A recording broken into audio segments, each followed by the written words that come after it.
Hello, hello, hello. What is new with you, my very blue crew? Welcome to the first stream in a little while since my little vacation there. I hope everyone's been doing well, better than I've been doing, because I came back with a freaking cold. Boy, oh boy. That's one heck of a mustache. Yeah, we're actually, believe it or not, we're playing slots in the background while we talk about Evo here. And Vegas in general, I should say. Man, there is so much to talk about. But I'm going to let sort of the pictures guide. Yeah, I'm gonna let the pictures just kind of guide the whole thing in a relatively storyline manner, you know. And I promise, guys, this will not be a like some 6-hour stream like the combo breaker one before. Okay, that was insane. I'm never doing that again. But yes, as you can tell, I got a bit of a cold here, so forgive me for sounding a little bit stuffy. Might be muting myself to, you know, sneeze and clear my nose, cough, all that stuff. One thing I will say, the one advantage to having a cold and coming back from flying is that you guys know that when you fly, right, your ears get all like clogged, like you feel like the pressure in your ears, and like you know, it makes it so that you can't hear stuff for like the next several hours, generally speaking. Blowing out my nose is actually super beneficial right now. It actually does help a lot with like just clearing out the ears. It's crazy. It just, all the ear pressure is just gone every time I blow my nose. It's a beautiful thing. It's a beautiful thing. Anyways, so Evo did happen, Vegas did happen, and I will take you guys through that here as I continue to play slots, which by the way is currently paying out 14,230 credits. So I sat at this machine for sure. By the way, I'll you know what, I'll keep the little get up going for like another 5 minutes, and then I'll take this off, because I know this stuff is annoying. It doesn't follow me, Blue. I know. I'll take it off soon enough. I just want people to understand that I'm sick for a moment. Degen gambling, yeah, I know, it is Degen gambling. I know. You have a VR headset? Can you use it for Tower Unite? There's an alpha for VR, I think, Oricorn. There is actually an alpha for VR in this game. But anywho, this is like me just starting my trip. I'm up in the sky. We flew Spirit. Biggest mistake of our lives. Okay. Papa Horizon decided to purchase the cheapest tickets available and did not check at who he was actually buying the tickets from. Holy shit. No. See, I know you could have warned me. I could have warned him, but he bought these without my consent. He was like, oh, these are the tickets we're using now. It's like, oh, it's good. It's a direct flight to Vegas and it was cheap. But on the way back, we might have to deal with a connecting flight. Oh, okay. All right, fine. Fucking dude, everything about the travel aspect of this trip was just bad. Okay, the way there was like okay, fine, it was all right, but the way back, I'll tell you about later. The way back was just atrocious. So anyways, we also did manage to avoid that whole CrowdStrike fiasco that everyone was dealing with the global outages and stuff. Here, let me get this stuff out of the way, by the way. Let me just take that out for you guys. We're good now. That whole CrowdStrike fiasco did not actually affect us. Believe it or not, we were lucky enough that it did not affect us. It was so, the timing was insane. Like, we got there, and then I get the message from the, like, I think it was the Tekken Discord that we have not, that like people are struggling to travel to Evo, and everyone's flights are fucked up, and all this stuff is happening. And we got there like a day early. We arrived there on Thursday. So I guess, I don't know, we didn't have trouble. I guess that night is when the trouble was happening. But yeah, we lucked out. Simply put, we lucked out. Same with the way back. We were not affected by CrowdStrike stuff still. So all good in that regard, honestly. All good. But here, we're up in the air in Spirit. I'll just show you some beautiful, like, look at these clouds, man. Just look at that. Look at these, like, I don't think this is quite the stratosphere yet. But look at these. Look at this just high altitude shots where the sky is so blue and dark that you're almost seeing like space, you know? That stuff is so beautiful to me. Here, next photo. It's wild that the guy who ran McAfee wait. It's wild that the guy who ran McAfee when it caused the global outage was running CrowdStrike during the new one? Really? I didn't even remember. When did the McAfee actually it's McAfee, right? It's not McAfee. I think as a kid I always called it McAfee. It's McAfee. When did that happen? What year did that happen? I don't know if I heard about this. I might have been like too young. But McAfee was still being used when it was like 12 years ago. Okay, so I should have heard about it. Maybe I just didn't pay much attention to the news and stuff, but that's crazy that the CEO, he should just retire. Yeah, I guess not even be fired, but just retire, dude. Just retire. By the way, can my voice like still be heard over the music and stuff? I can't trust my ears because again, it's still a little bit like there's still a little bit of pressure from the flight in my ears. So I got to just make sure that I sound okay to you guys, that nothing is like drowning me out. I'm good. Awesome. All right, thank you, Rob. Thank you. Those are audio's good. Cool. Cirrocumulus audio is good. All right, good. I'm glad I'm getting triple green marks here from everybody. Altocumulus clouds or cirrocumulus. You'd think the guy who comes from the sky like would know a little bit more about the atmosphere and the clouds and stuff, and the weather and things like that. But I have a lot of learning to do. I have quite a bit of learning to do. Oh boy. But here, yeah, I know from this height, doesn't it look like sea ice? It's kind of crazy. But look at the way, bro, is that a polar bear emote? What? Rob, where do you find these emotes? Where is that emote? I don't even see it here. How did you get a polar bear? Is that just like an emoji? Is that what it looks like? On YouTube? What the fuck? Oh my god, that's so... I gotta start using that emoji now. What? That's so cool. There's a search bar. Polar... Oh my god. It's not a YouTube one either. That's like an emoji. That's just what it looks like here. Wow. It looks so good on YouTube. Oh my god. Anyways, dude, I was just like admiring how like... Look at the way the clouds just stop. As soon as you get to the Great Lakes here, look at all this empty lake right here. Look at the way the clouds are only over the land. And as soon as you get to the Great Lake, like the lake, it just disappears. This was like so breathtaking to me. I have another photo of it right here. Look at this like divide right here. Oh my goodness. So beautiful. Who beat up the... Oh my god, the panda too. He's got a black eye, dude. Yeah, he got beat up. All right.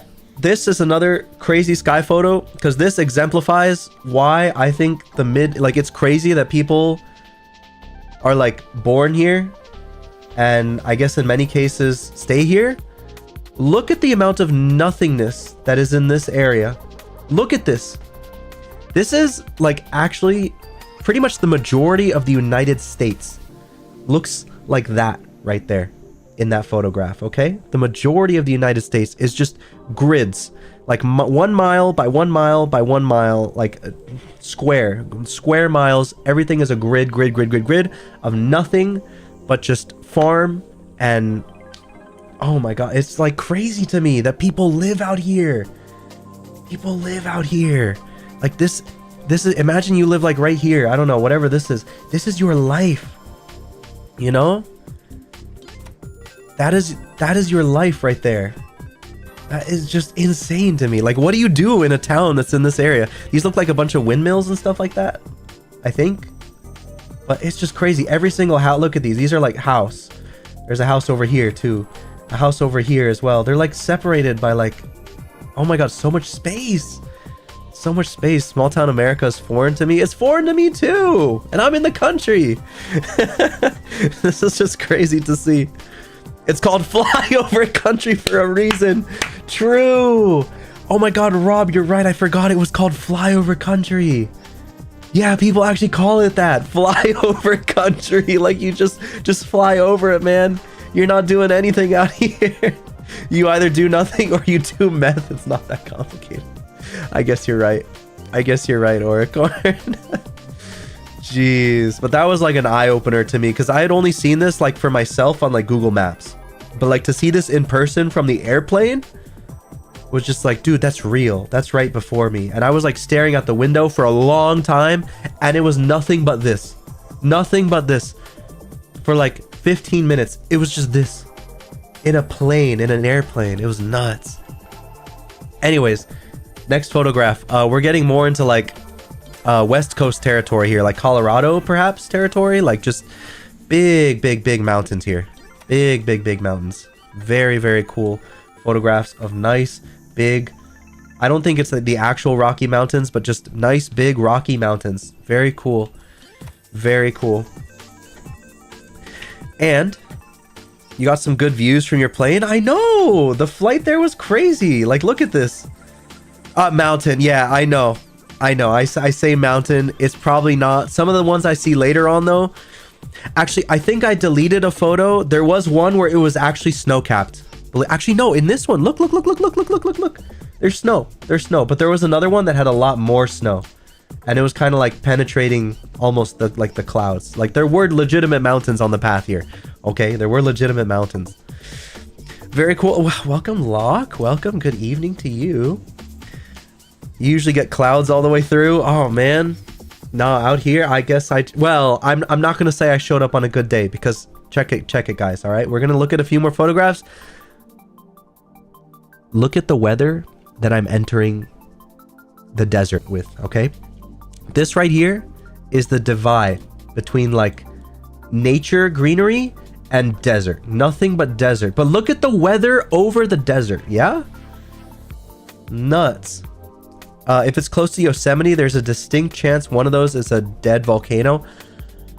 I doubt it's Yosemite because I'm flying from East Coast to Vegas. So I doubt we would have like flown over Yosemite. I don't know. We might have been near Yosemite later on, but we didn't like fly over it or anything like that. But anywho, yes, there's this weather right here. And, more cloudy-ish rainy weather. I'm observing like look at the dry land out here. I just don't see this, guys. I just don't see this. Sorry, this stream is starting out as like a Nat Geo stream real quick, but like I just had so many great photos out of the window in my plane. I couldn't resist. I never see this except like in video games and movies. That's just nuts to me. Look at this dry, cracked, snake-like river land here. Nuts. It's probably those hills east of Vegas they did Nuka testing under. Probably some nukes might have gone off in some of these areas. I can't even lie. Look at this again. Look at the plateaus. The plateaus right here. Look at this. Look at these, like you have like an incline and then you just have like a steep, like straight up cliff face right here. All over the place in this land. This is like just such foreign, dry, arid land to me. Again, you have to, from the perspective of an East Coaster, I saw this like 8 years ago and not since then. So like this is just, look at this. This looks like a jigsaw puzzle out here. It's crazy. It's crazy. It's the Grand Canyon in the previous pic. This is the Grand Canyon. Damn, I flew over the Grand Canyon. I had a feeling like one of these had to be the Grand Canyon. I wasn't about to wake up Papa Horizon for it, but I had a feel because he was like napping. He was all relaxed and sleeping. I'm not about to wake people up on their flights, okay? Just to look out the damn window at like one little thing. So, yeah, this was like super cool to me. This looks so sick. Here we saw this photo. It's massive. You definitely noticed it flying over. I'm sure you can probably see it from like satellite view, can't you, Rob? I can imagine. Somebody chat plays GeoGuessr. Somebody pull up the flight details to cross-reference. Yeah, we're gonna cross-reference here, dude. You can take my stream. Honestly, you can take my stream with like and use like your cell phone and use like the smart camera on your cell phone. I swear to God, you can take a photo of this, and I'm sure that this would be like guessed by the AI. This would be guessed by the AI and like exactly where this is on Google Maps. I'm sure it could pinpoint exactly where. Am I still there? Uh-oh, I gotta do a little mini game so that I make sure that I'm not like botting the slot machines. Tower Unite implemented this feature to prevent people from AFK spacebar spamming. So you gotta like hit a specific key every once in a while to make sure like you're not AFK with a macro script on your computer or something. They gotta make sure you're a real human being playing the slots in the casino here. Hashtag blue flyovers. That's what I'm talking about. Here, this. Okay, you can't really see it too well in the actual like photograph, but this looked like a real mountain to me. This like in 3D space with it like panning to the side, this was like a gigantic mountain. Look at this cliff face and look at the town that's like at the bottom there. You can barely see it, but there's a town down here. Look at this huge mountain right here. Sheesh. It went from down here all the way up to here, I think was the tip of it. It was just gigantic from my perspective. You're an AI, Ice Psycho. I very much so believe that you're an AI. Welcome. you fit right in. You fit right in. But yeah, sick mountain photos. Oh, now we're getting to like the water area of the desert. Believe it or not, there is some water in the desert, such as Lake Mead and such. I think this is like the Lake Mead area. Like we're now in the Nevada area, I think, in these photos. And just look at the lovely weather I'm arriving to Vegas with. By the way, just look at the lovely weather. Of all the days, just look at the lovely weather I'm arriving to Vegas with. Look at this. Look at that. Look at that. I'm in Vegas, guys. I'm in Vegas. And this is what I see. This right here is what I see. I looked it up. It rains in like the Vegas area, especially over like the city directly proper. 25 days out of the year it rains over Vegas. 25 days. And I just so happened to show up on a day where the sky was just opening up over the city. Here, look at this. This is what I was seeing. Like we were flying through this. This is nuts. What the hell is that? This is Vegas weather, Barry. This is nice, sunny, sunshine Vegas weather. You see that? You see that? That's nice, sunny Vegas weather. If only there was an interesting indoor activity in Vegas. What, gambling? Gambling doesn't interest you enough, Oricorn? Gambling doesn't interest you enough? Oh, man. Anyways, continuing on. Here we're now really getting into like, this is the surrounding city area of Vegas. Like not the strip, but like the surrounding city. Again, you can see the sky just opening up over it. You don't gamble? Good, Oricorn. Hold on, let me cough. Oh, good thing. Good you don't gamble, Oricorn. And I'm about to later on in the stream provide you exactly with a reason why you don't gamble. Okay? Now, next photograph. Hey, this is not the strip. This is just, you know, another random road in Las Vegas, Nevada. Just look at how many people live out here, man. It's crazy how many people live on the outskirts of LA, like not directly on the strip. I was me and I think everyone that visits Vegas at some point wonders to themselves, who the hell decides to live in Vegas? Who are you to decide to live in Las Vegas and like stay here in Las Vegas with a home? I think everybody is crazy. I think everybody that does that is actually insane and they are not like living a normal family life. If they have a home out here in these neighborhoods, it is not a normal family life. There is just like your houses are super expensive. Everything is super. What is that? Decide. I'm gonna bet most just get stuck. Yeah, me too, Rob, right? It feels like I think most just get stuck. Like you either lose everything to gambling or you have alcoholism, you know, just crazy alcohol problems, or you have, I don't know, just general like money problems where, oh, perhaps you like tried out for like a dance group that's in the, because Vegas is always hiring new people, right? Maybe you're like trying to try out for like those top talent acts and trying to get on stages and stuff, and you just can't make it in Vegas. And it just, I don't know, man. I just don't see any of these people that live here as like normal individuals, and it scares me how many non-normal individuals are living in this photograph alone, and that's just a slice of the city of Las Vegas, man. Anyways, next photo. If you barely pay rent, you can't afford to move. That's true. And I have to think about the people that are just paying rent, not even like owning a home here in Vegas, because a lot of these look like homes. Let's be honest, like a lot of these look like these look like homes. These just look like homes to me, like standard suburbia America homes. But I have to remember that, yeah, a lot of people are renting places too out here. Here's an even closer view of like the actual like homes that they have out in Vegas. Like look at all this. Look at all these homes. Look at all that. Oh my goodness. Huge homes out here. And they have solar panels and everything going on too. It's cool. But yeah, just look at all these people that live out here right next to the strip. The strip is over there again, getting just absolutely downpoured on because I showed up on a crazy day. Just getting absolutely downpoured on. But actual mansions, yeah, these are like straight up, I think these are not normal like Las Vegas homes. These look more like the kind of like mansions. Like you got to be somebody to own homes like this in Las Vegas. You'd also like to point out a single casino could be considered a small town on its own. That takes a lot of people to clean, maintain, and feed, not including all the tables and stuff. And that's what I was about to mention, Rob. Every one of these casinos, and there's a lot of casinos on the strip, a lot of hotels, it takes a village, man.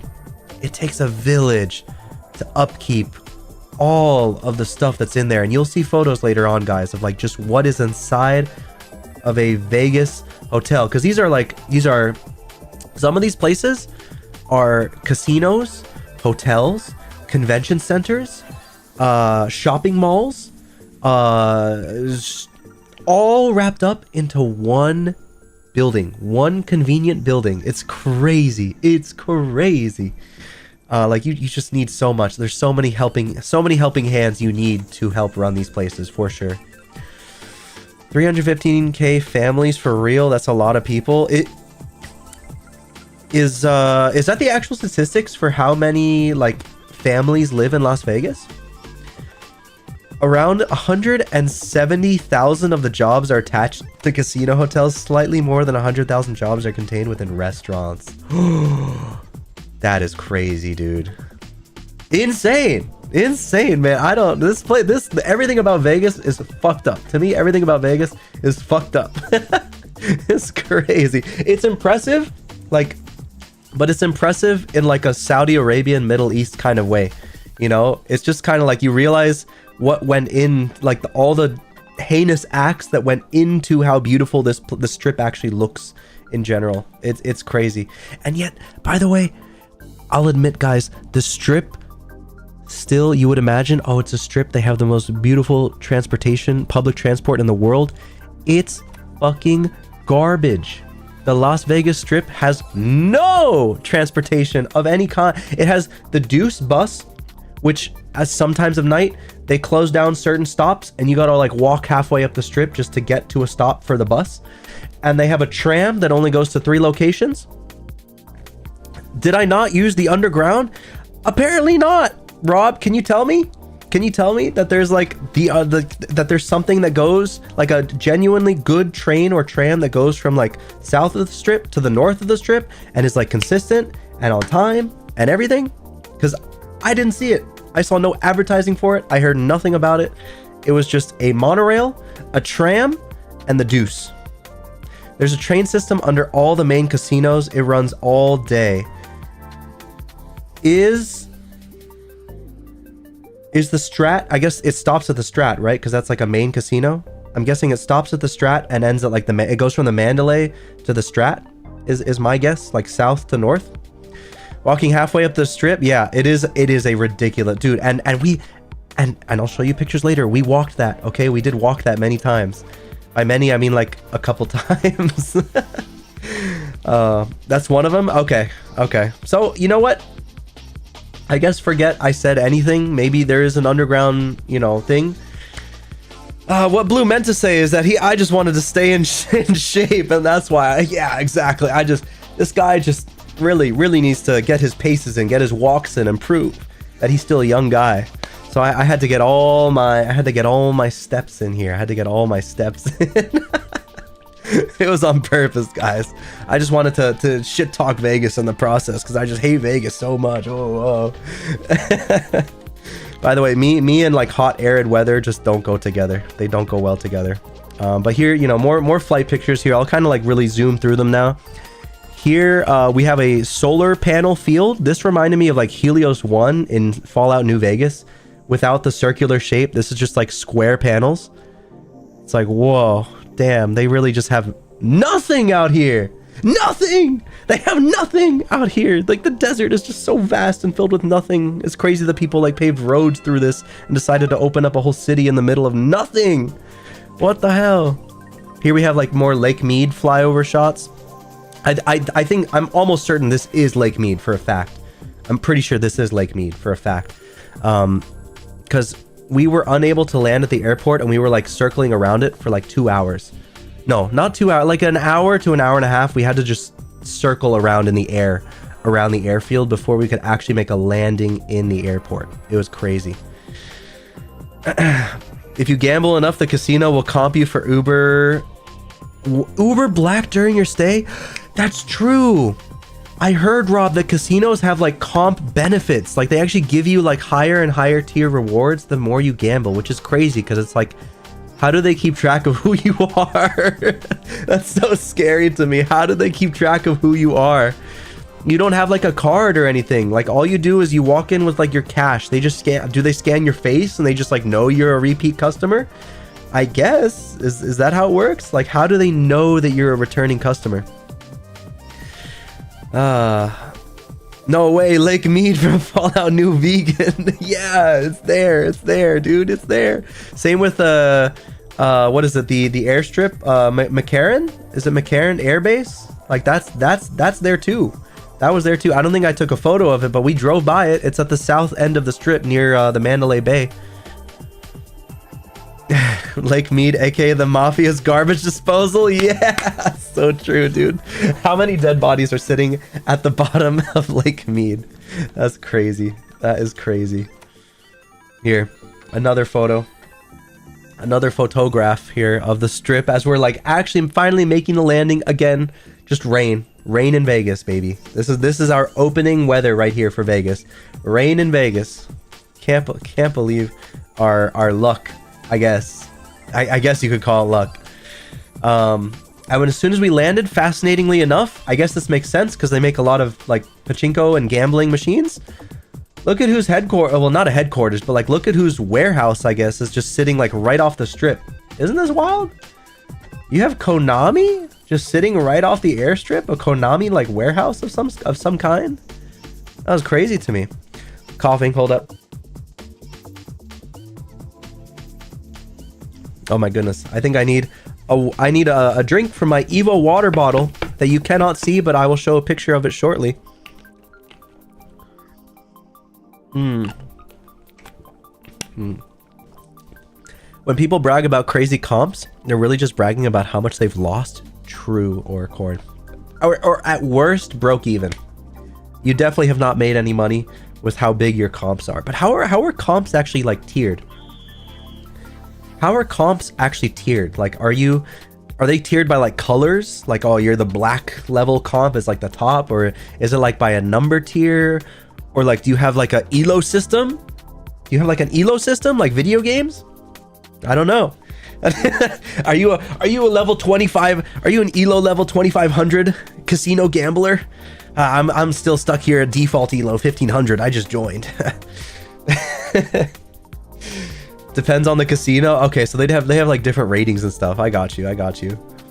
It's the car depot. That's a store too. Oh, it's a store. I guess that makes sense. I had a feeling like judging by like this, like the look of this, like this looked like a mall. You know, that part didn't look like a warehouse. I just saw Konami and I'm like, whoa, crazy. Neon green comp for me, please. Yeah, I'll take the blue comp. Oh, and here we landed, guys. And I completely forgot because the last time I had visited Vegas was 9 years ago when little old Blue here was not old enough to actually gamble or drink or do nothing in Vegas. So I was visiting very prematurely. And by the way, that was a 2-week visit in Vegas back in the day when I could not do any of the fun stuff there is to do in Vegas. Okay? I could not do any of the fun stuff there was to do in Vegas. And I was there for 2 weeks. 14 days, or maybe it was like 10 days, but still, like, just, dude, how did Papa Horizon like do that? I don't know. Crazy. Anyways, yeah, we're back in Vegas, and I forgot they just have like, you know, slots right in the airport. Like as soon as you land, it's like boom, colors, you're in the Vegas airport, baby. It's nuts. Vegas airport, huge culture shock when the moment you leave the plane you're greeted by slot machines. Exactly, dude. Like look at this, and they have a gaming lounge in the airport. Look, they have the gaming lounge, smoking permitted, by the way.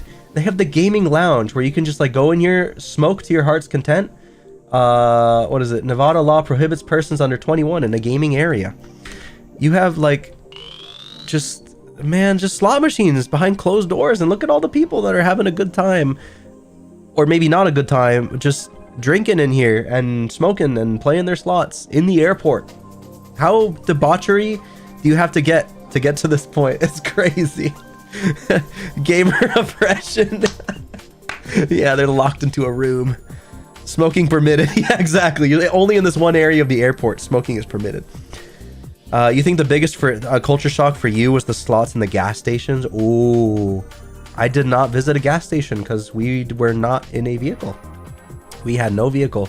We were just planning to be on the strip because I was here for Evo, baby.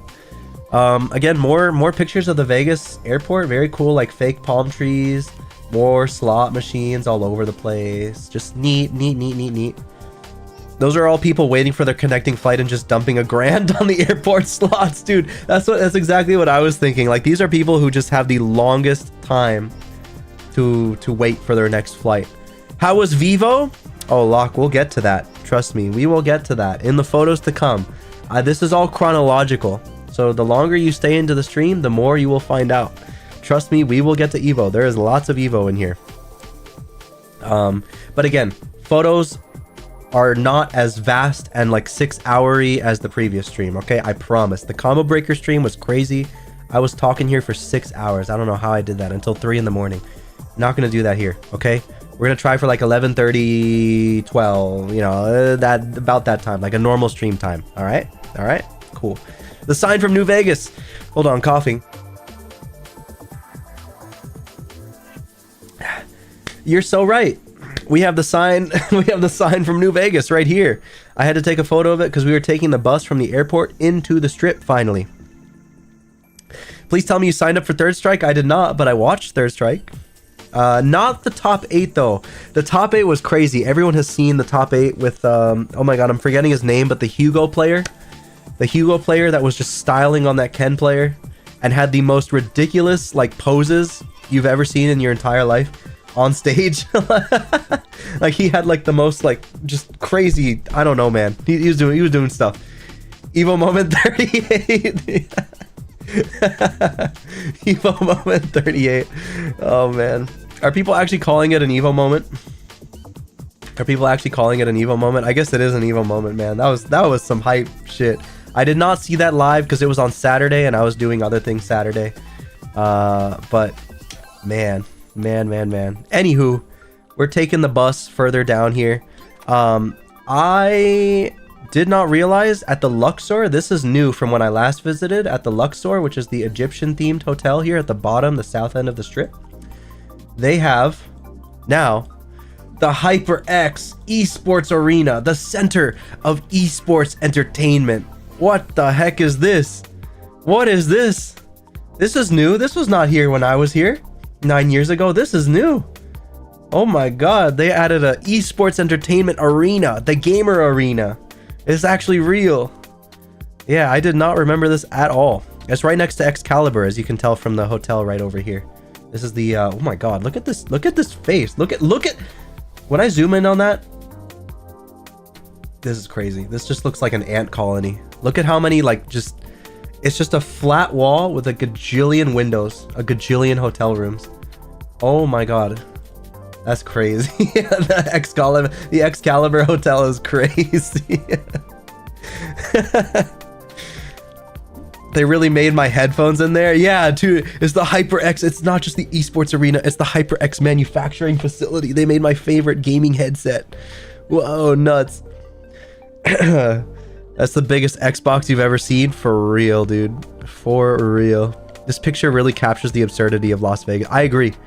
It really does look like you got Egypt You got HyperX Esports Arena, and then you got fucking medieval Europe with knights and shit, all with, like less than 1 square block between each other. Just nuts, absolutely nuts. Here, by the way, the Mirage, guys, if you did not know. Nah, but where's the cowboy? The cowboy. The cowboy. Did I see a cow? I probably saw a cowboy. I don't know if I took a picture of a cowboy though. They have cowboys around. They got cowboys around, but maybe I didn't see the cowboy. Unless you're just making a joke and saying, well, oh, they might as well complete it with a cowboy now. I definitely saw, like, there's so much Western influence in this area, obviously, because it's in the West. This is where the wee-haw, Wild West cowboys and all that occurred, the gold rush and all that. But here, look, the Mirage, this hotel is actually closing. It says, thank you to the Mirage team members and Las Vegas community for 34 memorable years. So after 34 years, this place has actually, I think June, the month that we were there, or July, sorry. July was the last month you could book a room at the Mirage here. After that, now it is closed. Oh, I'm about to be AFK. Hold on, I gotta play my slots. I gotta get my comp benefits up here at the Tower Unite Casino so I can get cooler things. Dude, imagine if Tower Unite had comp benefits. Oh, I won something. What did I win? I won like a lot of coins. Awesome. But not a jackpot yet. I'm still looking for the jackpot up here. Anywho, you think in Vegas they could recreate DE_Mirage 1-to-1 for a paintball thing? That'd be cool. It'd be cool, except no one would get it because everyone plays Valorant these days. SMH. Tower comp benefits be like 2 spin to win rolls. Yeah, I hit triple grapes, which is 60 credits, which equates to, I think it's 60 times 5, whatever that number is. Is that 300? I think that's 300. I got 300 coins for that. Hold on, cough. Oh my goodness.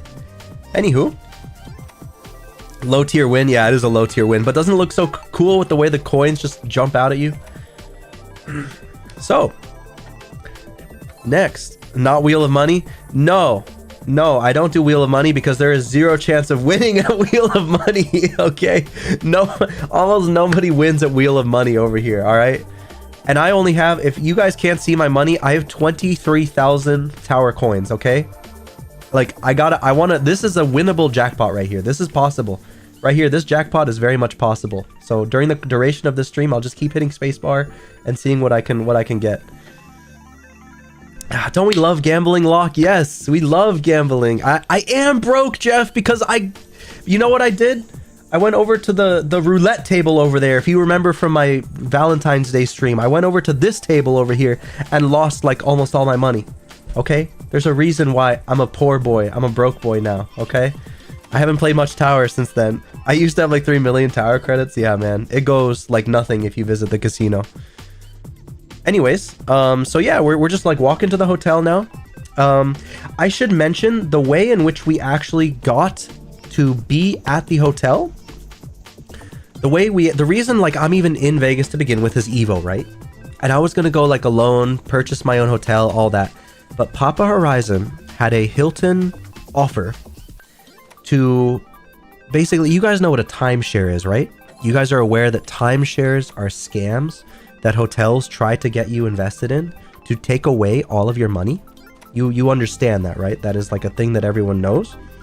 So we like got to the actual he basically has a deal in which you opt to sit in for a meeting with like a group of people, like 20 different people, with Hilton employees that are trying to sell you on a timeshare. That is the only like contingency for getting 3-night stay in a suite at a Hilton hotel anywhere in America at any time of the year, any one time of the year, at like a ridiculously low price, like $150 for 3 nights in like a suite in like Orlando or Las Vegas or wherever the hell you want. And I'm like, let's go. Let me go to Evo. Why not? Let me go to Evo. It's been a while since I went to Evo, you know? Yeah, aggressive sales pitch. Although Papa Horizon went and he mentioned that they were less aggressive than he was expecting, because he gave like, he was very staunchly like, you know, he had like the chastity belt on, you know, when he went into that meeting. It was like, you guys are here to scam me. I will present a modicum of interest, but then present to you guys like basically why this is a scam. And like, okay, no, he wasn't gonna make like a huge deal about it, but like basically this is how I was able to get to Evo for like a cheap price. It was actually a family trip with me, Papa Horizon, and Bro Horizon decided to join at the last second. He decided to come along with us. Double up blackjack is the best. I don't know what double up blackjack is. Huh. You have investments in Tower. You have investments in Tower. I'm sure. I'm sure. Bro Horizon on stream when? I almost brought him on during one of the Deus Ex streams when I was in the Paris section of the game. He was right behind me. And I was like, I was about to like just have him be on the mic for a second. And then he was just like, no. And then he like walks out the room and closes the door. Which is funny because he has such a like charismatic personality. Like even more than me, I would argue. But he's like, just when it comes to stream, he's just like, nope. No, thank you. Nope, I don't want to. So he just left. Hold on, I got a coffee. Bet $1 if you win, double it, rinse, repeat until your nerves or your wallet stops you. Oh, is that why people have like all the casinos on the strip do minimum $25 blackjack buy-ins? $25 blackjack buy-ins. But anyways, here let me move on for a second. We because Bro Horizon decided to join in on the trip, we got access. We got upgraded from a new hotel that was actually closer to the convention center. And I'm really gonna let this one settle in, cook for a moment, really let it sizzle for you guys. Okay, I'm gonna let it sizzle for a moment. Here, I'm gonna like show you some more beautiful pictures of like the look at this. Oh my gosh, they have a lot of like they don't do like a lot of crossing street walks on the strip. They have a lot of overarching crosswalks to not interrupt traffic, I guess. So this is like facing north, looking at the stratosphere. This is like the tippy top end of the strip, but just a very nice picture. Here's another one of the Wynn and everything. I'm now like underneath that big UFO space awning. And I think coming up is, after this photo, you guys get to see which beautiful hotel I was able to stay at during my stay here. What? No fucking way. The non-political VTuber? Staying at this place? Are you kidding me? You gotta be fucking kidding me. You gotta be fucking kidding me. And it's glowing like the second coming of Christ over here. Look at the angelic aura behind it. Isn't that crazy? Isn't that just absolutely nuts? The T Tower. Yeah, the T Tower. This is where we were upgraded to. Oh, it was, trust me.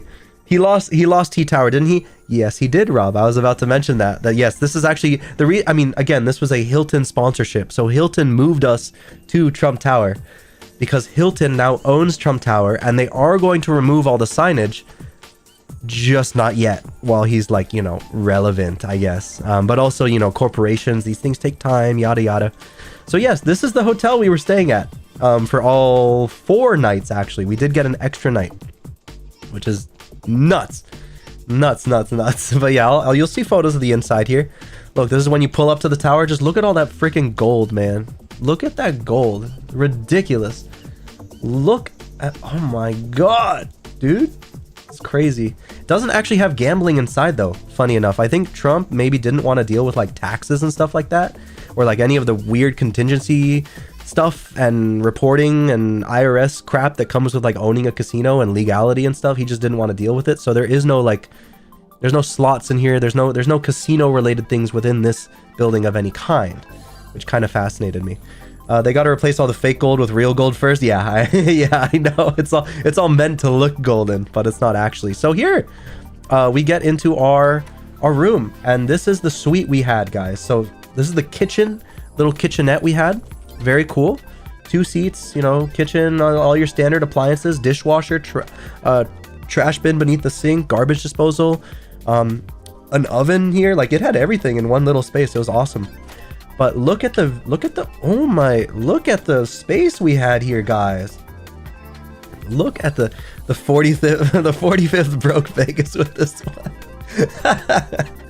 I guess he is banned from owning casinos in Vegas. That's why it's only a hotel. Seriously, Rob. Whoa. I'm actually not too surprised to hear that. I'm really not too surprised to hear that. But here, yeah, sick room, right? You got like the TV right here. You got a nice, I always adore L-shaped couches. Ooh, what did I win? I got like the, 130 credit. Wow, I made all my money back that I've spent thus far on stream off one roll. Awesome. But yeah, here's like just the room. It's awesome. Here's another photo of the room, like more close up, like the TV and the L-shaped couch and like our view that we have, which is facing the north side of the strip. Like just off to the right is the Strat. And everything is very nice, very nice. Here's the bedroom in the room next door. So like this room keeps going. This is the bedroom with another like just full floor to ceiling view outside. Just gorgeous, gorgeous, gorgeous. Oh, gotta make sure I'm not AFK here. What is it? Is that a trampoline as an ottoman? Wait. Oh no, this is a funny little coffee table because it's actually like it's like a coffee table, but it has a cushion to sit on at the same time or like rest your foot on comfortably. So it's like coffee table in the middle. It's like a Beyblade arena in the middle, a square-shaped Beyblade arena in the middle, and then it's just like cushion on the outside. It was interesting. We put our drinks in here. While we were sitting around. So yeah, here's the bedroom, and you guys are not gonna believe this next part. This is like the craziest part of the entire room. Card table. I'm guessing there's a riser or something. I didn't see a riser. It could be a card table, but I'm not sure. A mahjong table. Dude, Barry, that's a mahjong table. Oh my god. Oh my god. Oh my god. That's a mahjong table, Barry. You're so correct. Wow. Anywho, look at this. This was our bathroom. Look at our bathroom. Why do I ever need this much space in a bathroom? Why does anyone ever need this much space in a bathroom? Look at the amount of, you could slip and die in this bathroom, like, and just fall face forward, flat, not touch anything. Like, this bathroom is just gigantic. Smallest Vegas bathroom. Yeah, true. And look at the enormous, this mirror, it was just the whole room on the left here. It's just the whole room. What is this? What is this disembodied arm here? Who could that possibly be? Who could that possibly be? Hold on, I gotta cough.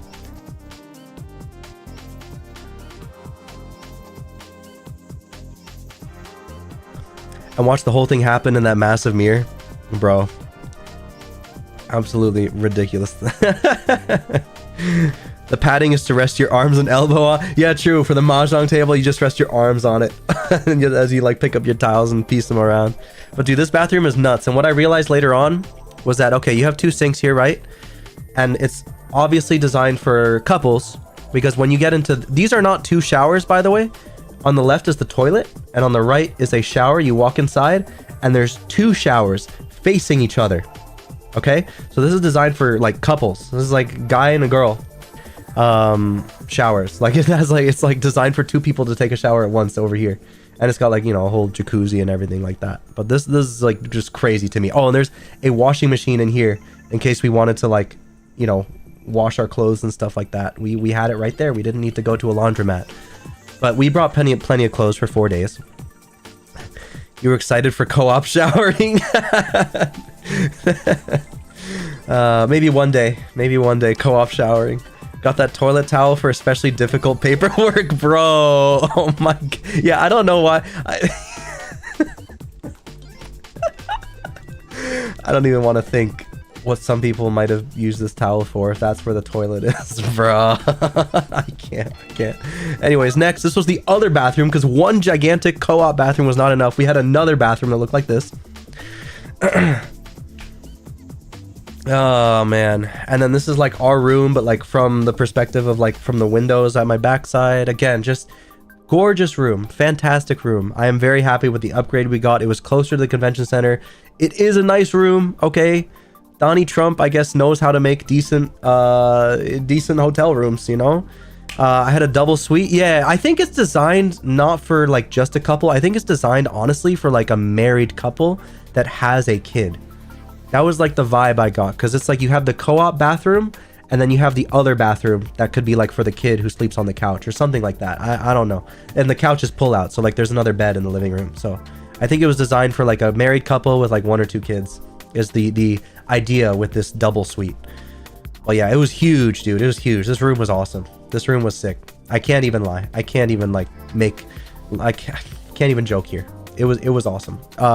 Trump branding on literally everything, by the way. Like they can make all the excuse they want. They're like, oh, we're trying to remove the Trump sign outside the hotel and make it a Hilton, but we're working on it. They can make all the excuses they want, dude. They still have Trump branding on every single thing that is in that hotel room. Okay, Trump hotels cup holder things. They have a Trump Hotels exclusive collection of soap. This is a bar of soap. Fundraising product for foundation of natural Bise. I don't know what that says. You'll drink Diet Coke out of it in honor of that one tweet. It's just ridiculous, dude. Just look, they even have Trump water. Please enjoy with our compliments. To ensure the best rates, reserve your next stay. Look, dude, they got Trump water, bro. They got Trump water. Like, what am I walking into here? What am I walking into here? So how much of it did I steal? Ginja, welcome. How much of it did I steal? Unfortunately, none of it. But I'll tell you what we stole later in the stream. Because we visited a particular restaurant and we definitely made away with highway robbery in that place. Somebody got, you know, effed over because of their own mistake, and I will explain why later on. But here, later in the afternoon, I just decided to have a beautiful little snack here, a little snacky with my sandwich and my coffee and my chips. Just looking out the window, you know, from the bed. Genshin never seen the hotel weight sensor bar. Hotel weight sensor bar? What is the hotel weight sensor bar? Even I've never seen that before. What is that? The hotel weight sensor bar. Oh shit, I'm not AFK, guys. I promise I'm still gambling in Tower Unite. I promise. Here, look, you even have like Trump pens, Trump notepads. It's all freaking Trump. It's crazy. It's crazy. They don't know about the hotel weight sensor bar. No, I don't. No, I don't. But here is a primary. This is the best photo to show you guys exactly how close I was to the convention center. Because look, I could see it from the window. I could see it from the window. Why do I feel like I'm now like talking? I'm giving like hand signals like Donald Trump. This hotel is the closest to the convention center you could possibly be. I promise it's 5 stars. Beautiful, excellent, love it. Fantastic. Would recommend. But anyways, you have the Las Vegas Convention Center right here. I can see it right from the window. Right here, okay? Right there. It's like, it's actually a longer walk than you think, to be quite honest with you, but still, it's like, it's pretty close. It's pretty close. So I was very happy with what we got upgraded to. Just, you know, man, is excellent. And the Westgate is back there. This was Elvis's hotel, if you guys didn't know. This was Elvis Presley's hotel. He had a penthouse suite right up here. All that free stuff is on pressure sensors. You'll get billed automatically for even touching them. Oh. Yeah, that's if you decide to actually like take out the... No. We did not get billed for that. Don't worry. we did not get billed for the water bottles. They provided that you could ask the service or the hotel staff for them. They'd bring water bottles in a plastic bag for you and drop it off inside your room. Or like coffee cups for your Keurig and everything. They drop it off right there for you. So you did not pay for it. Absorb hydration, exactly, dude. And I was quite dehydrated on this trip. Again, you will hear later on more of that. Starting off the impression by flipping a bird is a nice touch. I definitely did that on purpose. I definitely did that on purpose. Yeah.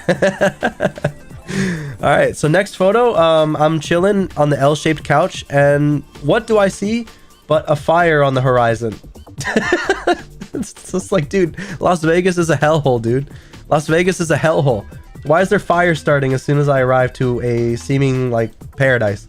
There's just a fucking fire off in the distance. Look at how bad it gets. It's just like, wow, that's like a serious fire. Whatever that was, it was cooled out in like 45 minutes, but like that fire was like raging. It just got bigger and bigger and bigger. Whatever this was out here, it was nuts. But I was just like staring at that. I'm like, bro, where am I? Where am I?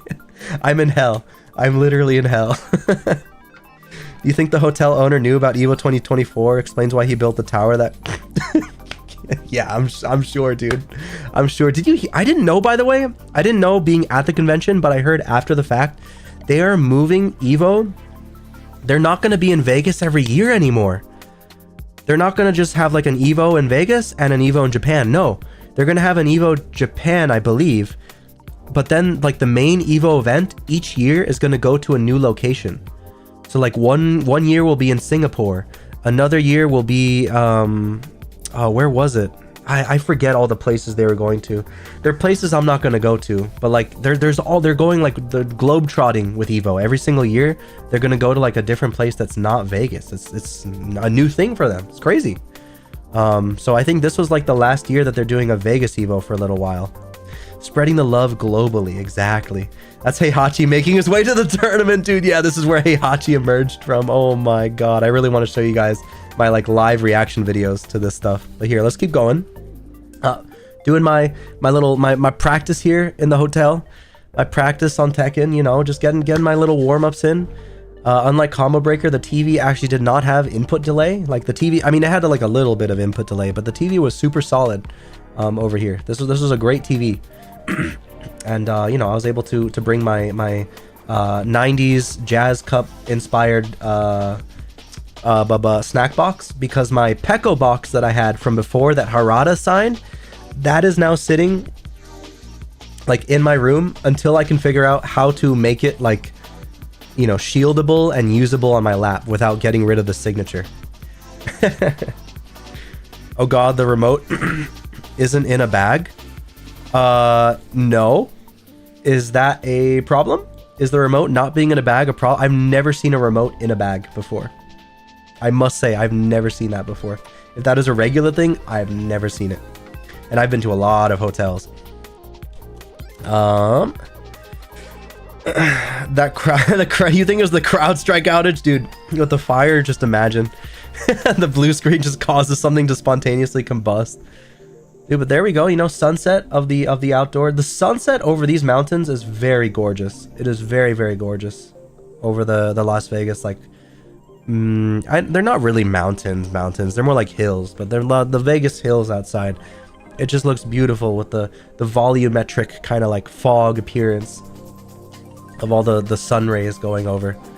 But here I'm really like gushing over this room and how cool it is, because this is like my dream setup. If I could like live in a place like this, I would love it. Like I want like a nice high-rise view with an L-shaped couch overlooking a bunch of stuff. You know, I want that. I want that for myself someday in the future. I would love that for myself someday in the future with like a nice big TV. I want this kind of like modern penthouse aesthetic, like Cafe Azul that you guys have seen so many times before, you know? Like this is my type of thing. This is what I love. So I kept taking photos of it throughout the night, like just being like, wow, I love what it looks like during nighttime and what it looks like during daytime and all that.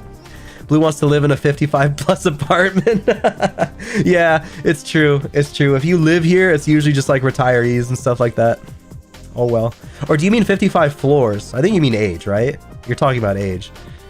Because this was the 27th floor. This view is the 27th floor out of like 50 something floors that the tower had. This was like halfway up. Here is the actual, like, look at the, oh my god, age. Yeah, okay. But look at the, oh my god, the concierge, not the concierge. I guess it is the concierge. The lobby. Lobby's like all wonderful looking. We decided to go out on a night in town. I'm gonna speed through these because, like, I promised to, like, you know, I want to get to Evo and stuff. I want to get to Evo. But here, just taking photos. Like, you got the Palazzo. Very, just the strip is admittedly just very, very gorgeous. Here is the CVS. Look at how gigantic all of the convenience stores in Vegas are. Look at how far back they go. In Vegas, everything is just gigantic. Like, look at that. I've never seen a convenience store that sells everything. Like, everything. Jury, hello, welcome, welcome, welcome. Yeah, this was like the first convenience store like that I had seen. Oh no, I'm not about to AFK. I'll keep rolling game. I'll keep rolling. This was the first convenience store I had seen that like just sold like wine, alcohol, spirits of any kind. We miss you. Aw, thank you, Jury. Yes, I have returned. Even though this is my only stream of the week, I have returned at least for one night tonight. Just to explain away my adventures and misadventures on this trip so far. We have not yet gone to Evo. There's been a lot of like just beforehand stuff. But I'm just like showing off pictures of the strip that I took while I was walking it and everything like that. You have the Venetian here, which in my opinion, the Venetian is probably the prettiest building on the strip. I think the Venetian like stands out amongst all the rest of them. I mean, it's just an emulation of what's overseas in Europe, like a complete one-to-one small scale emulation. It's super, super cool. Super, super cool. Total Wine and More. Yeah. It just had like everything.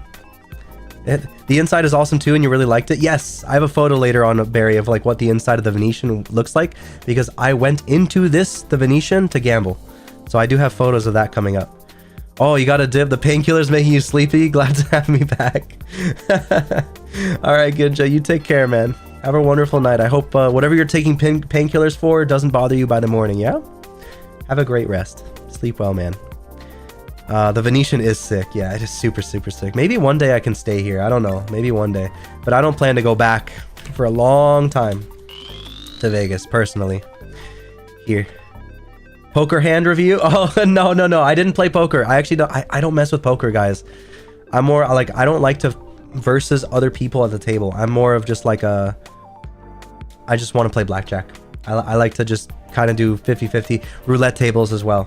I actually didn't hit the roulette table because we were kind of like sort of pressed for time. Sorry, let me take a drink of water because my throat is kind of getting dry here.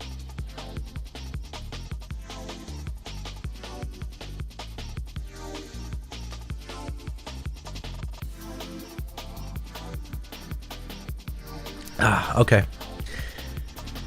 Did you get some decommed card decks while you were there? Decommed card decks? Decommissioned card? What does that even mean? Decommissioned card decks? Like what? At old casino card decks that they would actually use in casinos, like you can just get them or something? I don't know what that means.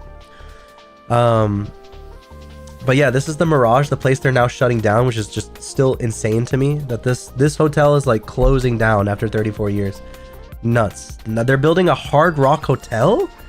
Am I correct there, guys? I think they're building a Hard Rock Hotel where this hotel is. But here we have more pictures of the streets. We got a Denny's. There's lots of Denny's in Vegas. I think there's 3 different Denny's. Dude, outside of Evo, there was a Denny's that everyone was crowding around. And guess what? I don't have a photo of it, unfortunately. One of the waitresses was like a full goth waitress, like a Denny's goth waitress, like in full like get up and everything, and she was just taking orders like a normal waitress. No wonder it was as popular as it was. I mean, I know it's Denny's, but that alone causes extra people to go there. No wonder you could not find a seat, could not get food. Everyone was probably overworked in the kitchen like that. No wonder, dude. No wonder they had a goth waitress at the Denny's right outside Evo. It was nuts. It was crazy. They burn through hundreds of decks a day to prevent cheating? What? Are you serious, Rob? They burn through hundreds of decks to prevent cheating? You can buy them in the gift shop for a couple bucks? What? I didn't know that. What? Why do they prevent what? How do they prevent cheating like that? Like, how do you cheat with the do people like scribble on it while the dealer isn't looking and then they like write a new number or something? How does that even work? How do people cheat with like a deck of cards that's like a day old? I don't get it. Welcome, Sir Calum. Welcome. Yeah, you just heard about the goth Denny's. Yeah, you would love that. The goth Denny's waitress.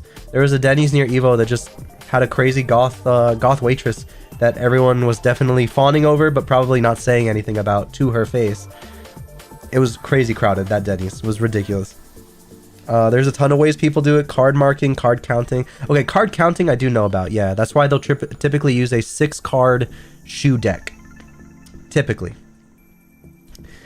Did I say anything? No, I didn't eat there. I didn't eat there at all. Because, like, it was just... Dude, it was so crowded and the kitchen was, like, overworked. Everyone looked like they wanted to die. Including possibly the goth waitress. I couldn't really tell, for sure. But it was just... No. Anyways, moving on here. Let's get to Evo, shall we? Let's get to Evo. Just taking more photos. This is we're getting to like Caesar's Palace here at night. Just great. Someone's like pointing up there at the at the statue of Caesar or Caesar, I guess. Of course I'm playing Tower in the background. Why would I not be playing Tower in the background? Sir Caleb, you know me better than that. To be talking about gambling and going to Vegas and not be having Tower Casino on in the background? Are you kidding me? But yes, here we have, you know, more photos of Caesar's Palace. We got the Flamingo, which is a hotel that was owned by, what was his name? Bubsy or Bugsy Siegel?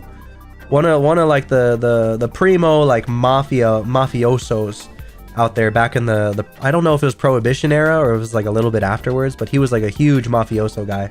And this was like his hotel in Vegas. It eventually got bought out, obviously, but it still like carries his name. Like I think somewhere on here it says like Spiegel's, I don't know, Spiegel's something. There's like a restaurant inside and all that. You know, it has that tourism aspect to it. Should have gone to that one breakfast spot over on Fremont Street. Dude, there's a lot of things I should have done in Vegas, but I couldn't because I'm at Evo, you know? Like I'm at a convention center most of the time. Here, I just wanted to take a look at this trip. Here's Caesar's Palace, another photo, a beautiful photo of it. More Caesar's Palace photos as we like walk over the road and everything. The Bellagio, when we got to it, was hosting like a water show that everyone stopped to, like it had music going on like Disney style, and the fountains were like swaying and shooting up water in time to the music and everything. It was very cool to watch. Which, by the way, full moon during like our whole stay there. There was every single night there was like a full moon in the sky. It was very cool. Here's another like shot, but this time after the show and more like focusing on the pool and the Cosmopolitan is also a very cool hotel. I admit the Cosmopolitan is very, very cool. I love the aesthetic it has, and every single, if you look closely here, every single hotel room here has a balcony. Every single one has a balcony. That is something you don't see on very many hotels at all. Every single room here, look at them. They all have like balconies all the way around. The entire thing is so crazy. Who dat peeking on top of the hotel? I don't know. Who is this peeking on top of the hotel? I don't know. Some advertisement. You know, Vegas is full of ads. Vegas is full of ads. Speaking of advertisements, this to me was like late game capitalism right here. Look at this. Look at that late game capitalism. It's insanity, dude. How many logos can you put on one wall? I feel like I got back over into Japan for a second because there's just so much information overload bullshit on this one like wall facing the intersection. Like there's just so much shit. There's so much crap. Yeah, Bubba Gump, exactly. He has his own shrimp co in like every major location in the United States. Times Square, here in Vegas, probably in LA somewhere. I don't know, like any iconic location. Probably somewhere in Chicago. I'm sure there was a Bubba Gump when we visited. Is that a Mr. Earbiter? What is it? What the hell is a Mr. Earbiter? I don't know what a Mr. Earbiter is.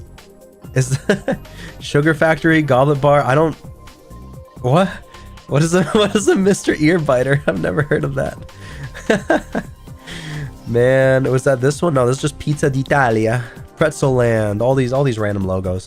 Anyways, late stage capitalism. Another reason I did not enjoy the aesthetics of Vegas too much advertising, man. Like too much. It's so corporate. It's so money. So corporate. It felt like I didn't have time to breathe, and every ad was like trying to steal money from me as opposed to giving me like a genuinely good product. That's just like what. Oh, Mike Tyson. Yeah. We win. Demopoulos Law. Yeah, he's like I guess he cameoed in someone's injury law firm. He's like, we'll always win for you if you have an injury, whatever, yada yada yada. I forgot that he bid an ear. Totally forgot. Oh, but here, if Joe Bob was here, he would be able to see this. I mean, I Discord messaged him live when this was happening because he is like the Whataburger guy. He's got Whataburger around him. So I'm like, Joe Bob, we got a Whataburger here in Vegas. I'm going to try it out. What should I order? Okay. And he recommended that I get the, what was it? It's one of the specials, I think. Yeah, the sweet and spicy bacon burger right here as a meal with fries, and they were having a special shake. Not the I don't think it was the Dr. Pepper shake because I wouldn't order that. That sounds terrible. But it was like I think I just wanted the vanilla shake. Unfortunately, I could not taste their shakes because whoops. Oh, did I get rid of the? Oh, I got rid of the photo. Anyways, I could not taste their shakes because this machine right here, actually you can see it here, was out of order. The milkshake machine broke. It was out of order. I couldn't taste Whataburger shakes, unfortunately. Very unfortunate. I had to get like regular soda. Such a shame. Did I get hit with the rush hour prices? I don't know. Everything is Vegas. Dude, there's a meme of like finding a $10 meal in Vegas. And it's just the scene of in Baki where they're like eating invisible food with each other at the invisible table out in public in the plaza. Like eating my $10 meal in Vegas. Like in Vegas at this point, like your money doesn't even matter. Your money does not even matter. Once you're in Vegas, like you accept that you're getting ripped off at every corner for everything. Except we did find one good alcohol deal later on at a restaurant. But anywho, yes, this was the meal. This was the Whataburger meal. Oh my god, it was so good. Whataburger is crazy. That's definitely like a top tier fast food joint. For sure, a top tier fast food joint. Let me take another sip of water here.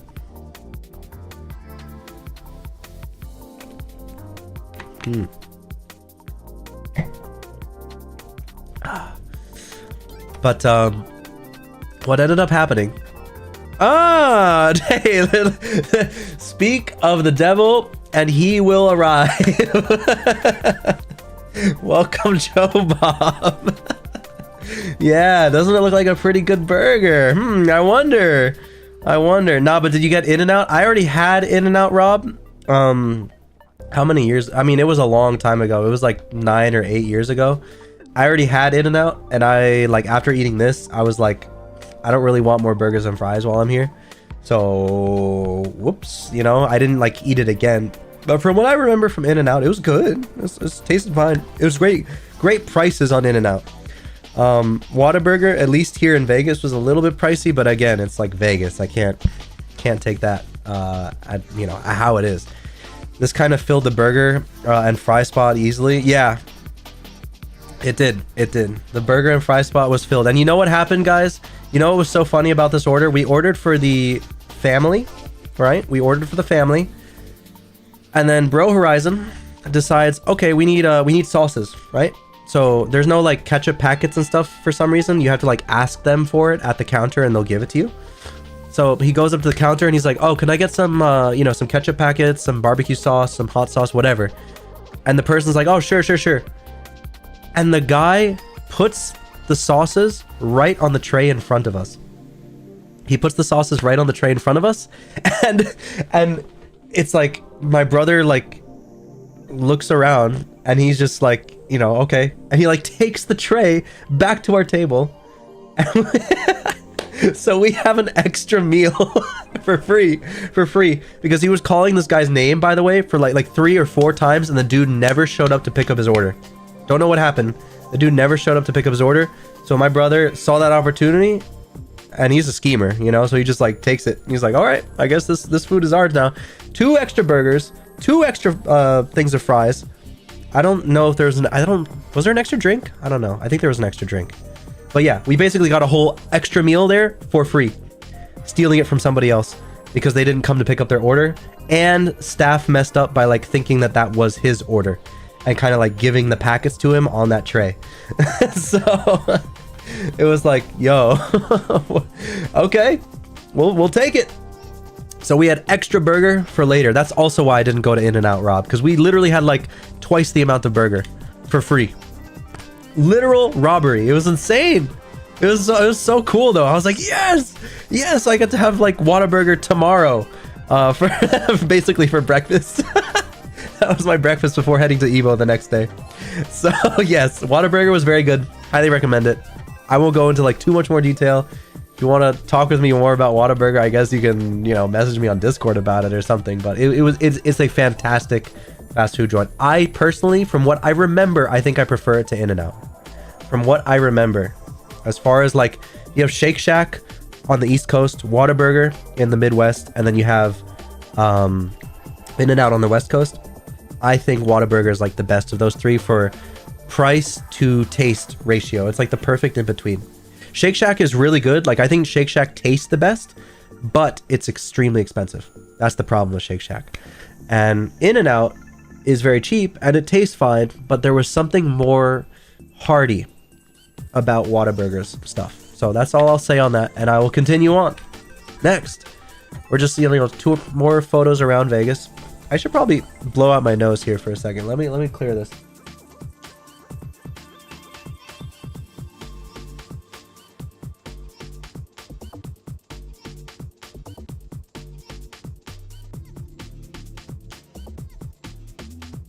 Oh my goodness.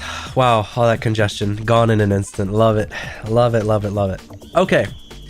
So, continue on, you know, now we're going like back to our hotel. By the way, Papa Horizon was very upset that we decided to, he thought the Whataburger was closer.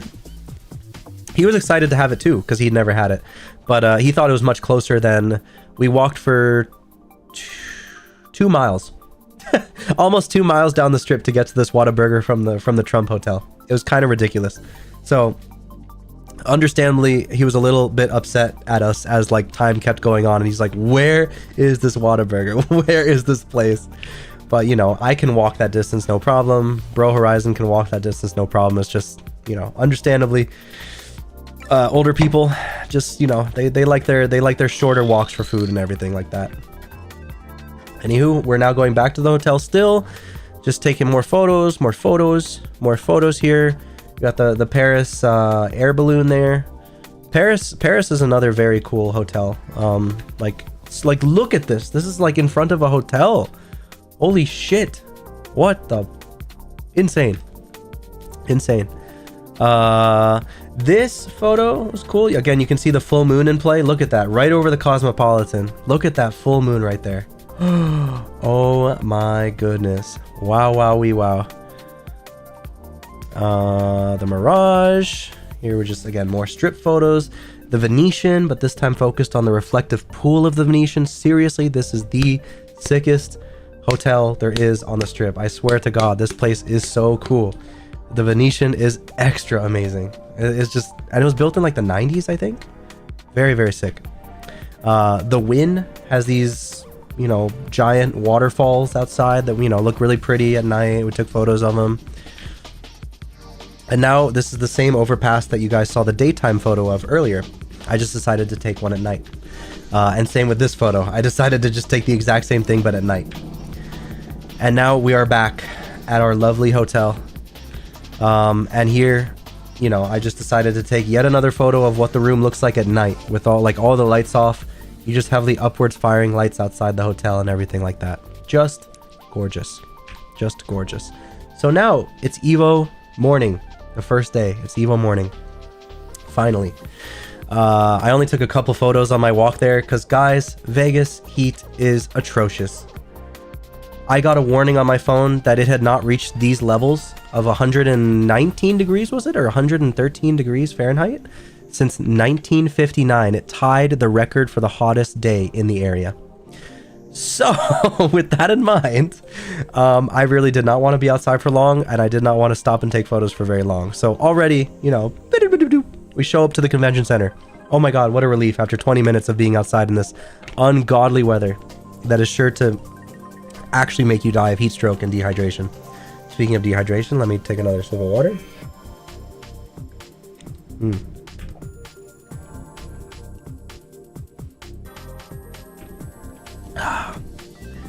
Very, very cool convention center. Kind of looks like an airport, honestly. It really does look like an airport. 119 is like GTFO weather. Yeah, it's just like, what are you doing here, weather? Like, why are you here? You must be here for a special reason. Here, this is the water bottle that you can't see, but I'm holding in my hands right now. This water bottle is crazy. They give it to you like for free with your badge pickup. This water bottle is insane, dude. It's so thick, like I can't even like squeeze the thing. It's like an aluminum bat, but like if it was in water bottle form. It's nuts. Such a like clean professional water bottle, and it was like free, I guess. So I'm gonna use it, dude. This water bottle is thick plastic. You can like hit someone. Watching that hand motion without sound right now is concerning. Oh my god, Jerry. Get your mind out of the gutter. Oh my god. Why Jerry's always the one making these friggin' jokes. She's the one point. And you know what? Barry did too. I can't even fault Jerry for this. Barry did too. Another friend did too. My current profile picture on Discord, they're saying like, oh, why does it look like you're getting humped? Like, who's humping you? Who's in your profile picture? It's like, I'm not getting humped. I'm just nodding. I'm just nodding. Anyways, yeah. Sick bottle. I really love this bottle right here. This is a good plastic bottle. Yeah, Barry would never say that, of course. Of course. But here's the lobby of EVO. Here's like the main hall as you enter the venue. There's the gigantic main hall. Just look at that atrium, dude. It goes so high. Goes so high. I mean, have you seen the Blue Knot emote? I have. I commissioned it. In fact, using the Vegas, you guys should see, I think literally tonight I will be uploading new emotes to the server. Ah, there's a new batch of emotes coming to the server. You can basically thank the casino for that, which I will explain later. Here's like, you know, event hours, arena hours. I just decided to take photos of like, you know, when stuff was happening for my own timekeeping on my phone and stuff like that. These were all the directions for where everything was. I did see Third Strike. Yes, Psycho, I did. I did. Here's the venue map. Do we get a partner for Blue Knot? I hope so. No, there is no partner for Blue Knot. Maybe one day there can be a partner for Blue Knot. I don't know. But here's like a map of the venue. You guys can, if you want to like quickly read out the names of the booths that happen to be there, you can see everyone that was here.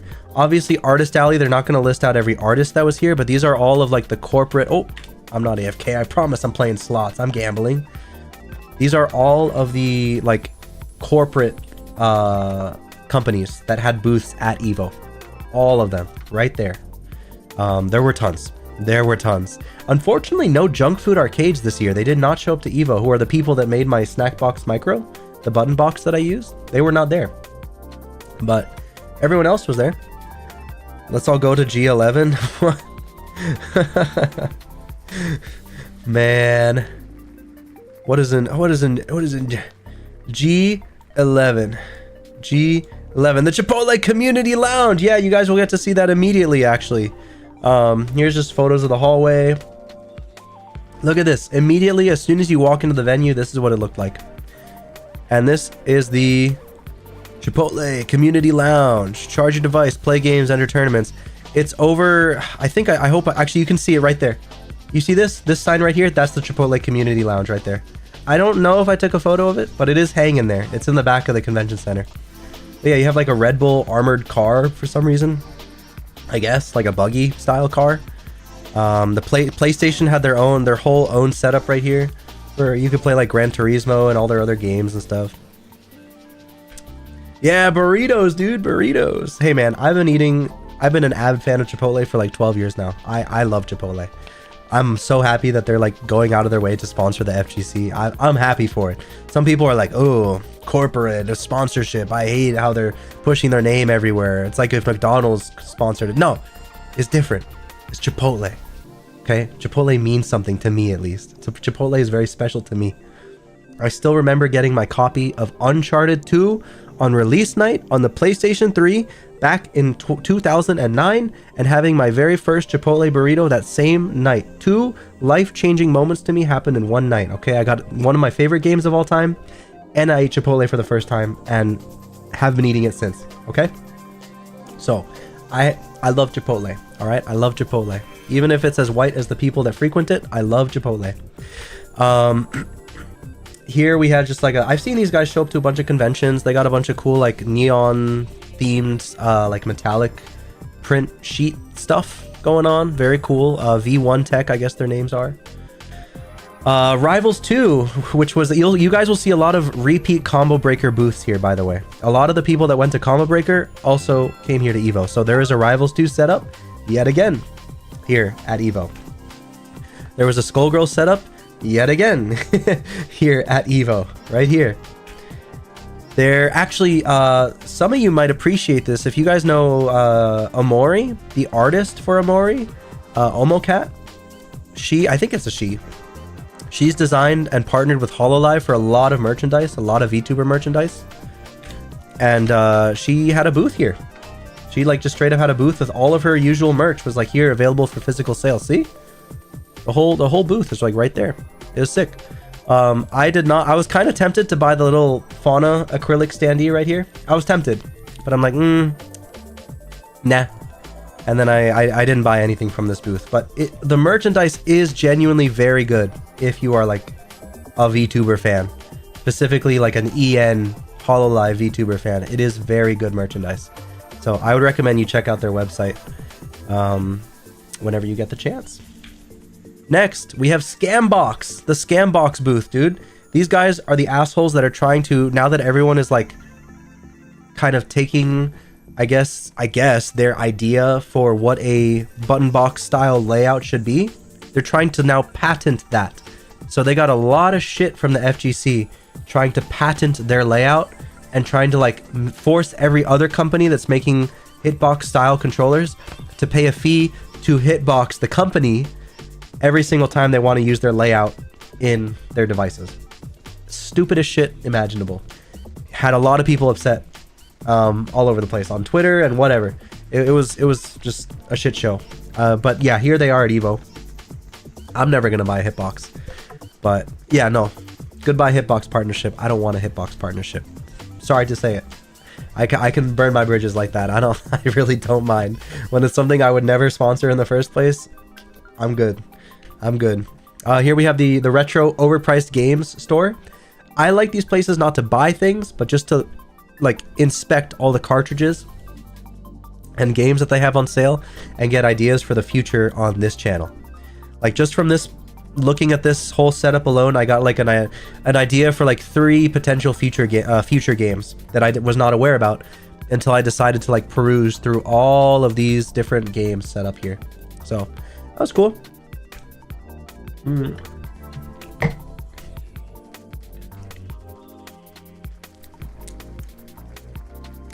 Barry, how do you know about Parasite Eve? Did I tell you that?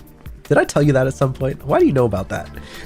Did you just guess that, or do you actually know that like that is an idea of mine? I forget, because that's been an idea of mine for like a few months now. Yeah, in the future, after Crow Country, I was looking for more games like it that weren't just Resident Evil. But yeah, Parasite Eve is an idea in the future. In the future, for sure. You guessed it. But it's on your 2 playlist as well. I see. Yes, I do want to play Silent Hill 2. Of course, Sir Kalen, of course. I would love to play Silent Hill 2. You guys are going to see a ton of like streams come October, come like spooky month. Lots of horror game related streams going on. I promise. It's like my favorite month of the year. I love Halloween. I love Spooktober. Everything is fantastic about it. I love the fall atmosphere, the dreary atmosphere of all these horror games and all those games that just feel good to play during Halloween. I love it. I didn't play enough of it last year because I was like too honed in on like developing the Blue Horizon channel. I didn't like sit back and like enjoy the fall. I just kind of like grinded through the fall, unfortunately. It was a waste of a fall. Here, let me, by the way, like blow my nose again.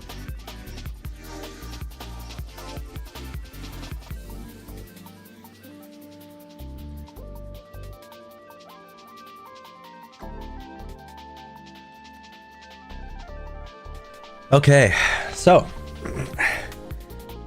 TF2 Halloween, yeah. Actually, Ice Psycho, yeah. A Scream Fortress stream will probably happen, yeah. Because especially on Halloween night, I think that's what's gonna happen. Because I am a Scream Fortress is my Halloween dude.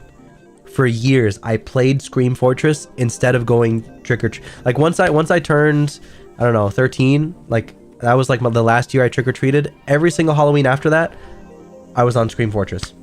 Scream Fortress. That's what I did on Halloween. And it like has some of my favorite memories of all time, just playing Scream Fortress all of those years, buying a big bag next to me of Kit Kats with my own money, and just like enjoying the night, So yeah, I think this year that will happen too. But yeah, here we have Golden Lever, just premium Korean stick parts. I don't know if it's entirely, I think it is entirely Korean sticks. I don't think they have any like Sanwa JLF levers or nothing. Golden Lever is like a Korean stick manufacturer, but it's all very premium, pretty parts. Call the stream Fortress. Oh wow, Jeff, no way. he can come up with ideas. He's crazy. He's so creative. I'll steal it and say it was mine. Thank you for that, Jeff. Let's see. Yes, this was the yeah. I'm not AFK. I'm still gambling. This was the free play area. They had a bunch of like setups just like this where you could, you know, just play whatever game you wanted on the PlayStation 5 with whoever stopped by. In this case, lots of Tekken 8. Tekken 8 was definitely like the casuals game of choice at that convention on the free setups, as opposed to like Street Fighter and Guilty Gear and stuff. Tekken was like a little bit of everywhere, whereas Street Fighter, you only found it in the Street Fighter corner. Guilty Gear, you only found it in the Guilty Gear area. Grand Blue Versus, you only found it in that area. But like somehow Tekken 8 made it like outside of the pools area, and also was like in the free play area and the bring your own console area. Like Tekken 8 was just everywhere. Tekken 8 was everywhere. Oh, dude, they had so many arcade machines. Bro. Holy crap. The arcade was gigantic at Evo. Like this is like an arcade setup. Oh my god, there were so many machines. Dude, there were so many machines. Yeah, they had everything. I didn't like take a look at every single thing they had, but they had Groove Coaster, like 3 different ones here. I don't know if you can, maybe you guys, they had a Rhythm Heaven machine I see back there. I don't know if you guys can like recognize every single cabinet that's in these photographs, but they had like a little bit of everything. They even had Outrun 2, which I plan to play on this channel at some point on the PlayStation 2. But there's an arcade mode, an arcade version of it. Oh yeah. I'm still here. I'm still gambling. I promise. I'm bringing up my comp benefits here for the casino, for the Tower Casino. But yeah, they had just all sorts of sick arcade machines here. Sick arcade machines. Jubeat, a lot of Jubeat. Dude, I don't know. Just a gajillion rhythm games. Oh, and they also had, what was it? Dance Rush? I think that's one Jury and Joe Bob like a lot.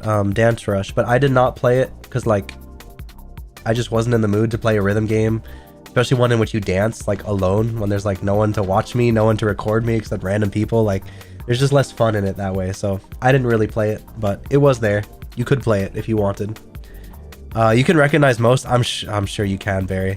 I'm sure you can. that sounds like my Barry boy right there. Look at that, Dance Dance Revolution, all these other ones in the back that I can't recognize here either. But yeah, anyways, continuing on, the arcade was gigantic, and it wasn't just rhythm games, it wasn't just racing games. Here, look, we even have more racing games here. Like they had Initial D machines, they had the Mario Kart machine. They even had the freaking train driving arcade games. Have you guys ever heard of Denshade? I think it's called Denshade. Denshade Go. This thing is like, I mean, it's just a train simulator, but like in arcade form. This is like, I think it's super popular overseas because I know Siva Gunner like makes a lot of like funny rips about the game and stuff. It's a funny little meme arcade game. Yeah, the train drift game. That's it. I think it is the train drift game. Yes. That's it. Yep. It's the train drift game. Yeah, that's it. So they had like a couple of those machines there. What else? Here is like the proper like two-play. Well, you had like, you know, arcade games like, I don't know what this is. You had just like a bunch of two-player arcade machines. You could like play Tetris on them, fighting games, whatever you wanted. But these generic white universal cabinets that you see at every arcade ever, they had like 5 or 6 rows of these cabinets there to play with like whoever you wanted, any old game that you could sit down and wanted to play. So off of the arcade, it was gigantic, very cool arcade, awesome, loved it. Next, you have the M-Rage booth. They make the cool jackets. They were there with their own booth. You have 86 there with the very cool, I think it was, where is it? Oh, it's like it's way over here. It's kind of blurry for you guys to see, but there's a cool new like Bridget design they made. But these are those guys. They were right there at the convention center selling their t-shirts and stuff. They make very good designs. Very good design. I admit. I didn't buy anything, but they do make really good designs.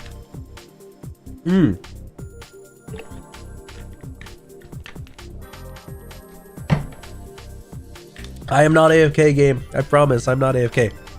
Here, at Space Days Station, she showed up to Combo Breaker and I was unable to get 2 keychains that I really wanted from her. It was it was this Cerno keychain right here, and it was this Valhalla Jill keychain right here. I was unable to get these 2 at Combo Breaker because they were sold out, but they were actually in stock here at this convention, so I'm like, boom, awesome, I can get them. I knew that she was going to Evo because she said she only had one more stop this year, I think, which was Evo, and then she would like chill at home the rest of the year, but still exciting to see that it was like in stock and I could actually purchase it after the last convention. You're happy with the Neko Arc one? You got a Combo Breaker? Yeah, no, it was sick. No, the Neko Arc one is awesome. Is it photographed here? Is it in this photo? I don't know. Yeah, I think it's this one, right? Is it this one? I believe it's this one. Or is it the one where she's holding out like the mochi stick? I forget which one exactly it is that you got, Sir Kalen. But yeah, cool, excellent keychain place. I highly recommend Space Day stuff. Very cool, very cool. Yeah, that's the one. Okay, cool. Yeah, a lot of these are, by the way, are reversible. A lot of these keychains, in her case, are reversible. She designs them that way. Extra bang for your buck, you know? Arc System Works had a booth where they were showing off the, they showed off Under Night In-Birth 2, which is already out. They showed off the Hunter x Hunter game, Nen Impact over here. And I think they also had places to like play Guilty Gear Strive, as you would expect. But yeah, there's an ArcSys booth here. This, I don't actually know the name of this artist, unfortunately. I guess you can tell by like zooming in on their stuff enough. 2.5D Sprites, I guess, might be their name. I'm not sure. But they make amazing little like look at this stuff. This stuff looks incredible. It's like 2.5D, like it's sprite artwork, but it's like pop out style, and it's designed with little beads and everything like that. It's so cool. It's what I have in my shelf, but on a 2.5D style. Look at this one with Jin and Kazuya. I mean, you can't tell because it's so like off angle really, but oh my goodness. So very cool. So I was a big fan of this stall. I did not buy anything from it. Again, I was looking to like check it out when I get home and maybe see like what else they have. The Haomaru? Yeah, exactly. The Haomaru and the, oh my god, I forget her name. I forget the girl's name. Now something? But yeah, this is sick. Very sick. And you got like the Sakura petals behind him and everything. Very cool. Next. I'm sorry there's a guy spreading himself in the bottom right of my image here. But here you have the Legends Lounge, which you could pay money to actually like meet legends of the FGC. So in the next photo, you will see that you could line up outside, and inside this very booth right here, look who it is. Wow. I could see, I mean, I kept walking and I could like see him a little bit, but here you got Nee, dude. He's sitting here like taking photos with people, talking with people a little bit, because Nee does know, you know, a bit of English and all that. But yeah, you just like lined up for a chance to kind of converse with him for a bit. It's kind of like the VTuber conventions where like you get a chance to just talk to your favorite VTubers, I guess. And like, well, actually, you know what? It's like all conventions with popular people. Now that I think about it, whenever there's a celebrity guest, You just line up, you get your signature, you know, all that. But I don't think the line was that atrocious. I think the line was actually fairly reasonable. It was like, I don't know, 15-20 minute line, as opposed to how it is at other conventions where you gotta wait like 1 hour, 2 hours to meet your actor star, you know. So next here, Evo Champs. Evo does actually show off. It has a whole wall dedicated to the Evo champions who win every single year, and it extends all the way back from 2002 when Evo started all the way up to current year. It just keeps going and going and going all the way down here. So they have a wall dedicated to all of the champions, which I think very cool. I love that Evo there's like a museum section of the convention hall. There's a museum section. So, oh my god.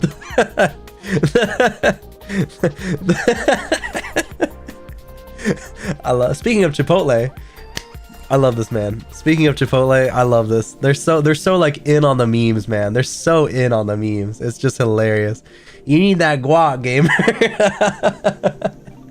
I just love that Chipotle is sponsoring the FGC. And every time, by the way, same in Combo Breaker, every single time Chipotle comes on, the crowd cheers. Every time there's a Chipotle ad, people go like, yeah! It's so funny.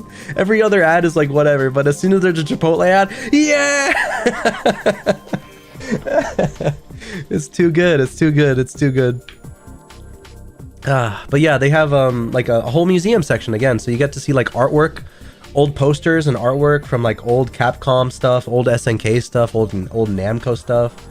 Look at all of these posters here. Look at all of them, and it just keeps going and going and going and going and going and going and going. Like, I couldn't take photos of all of them, you know.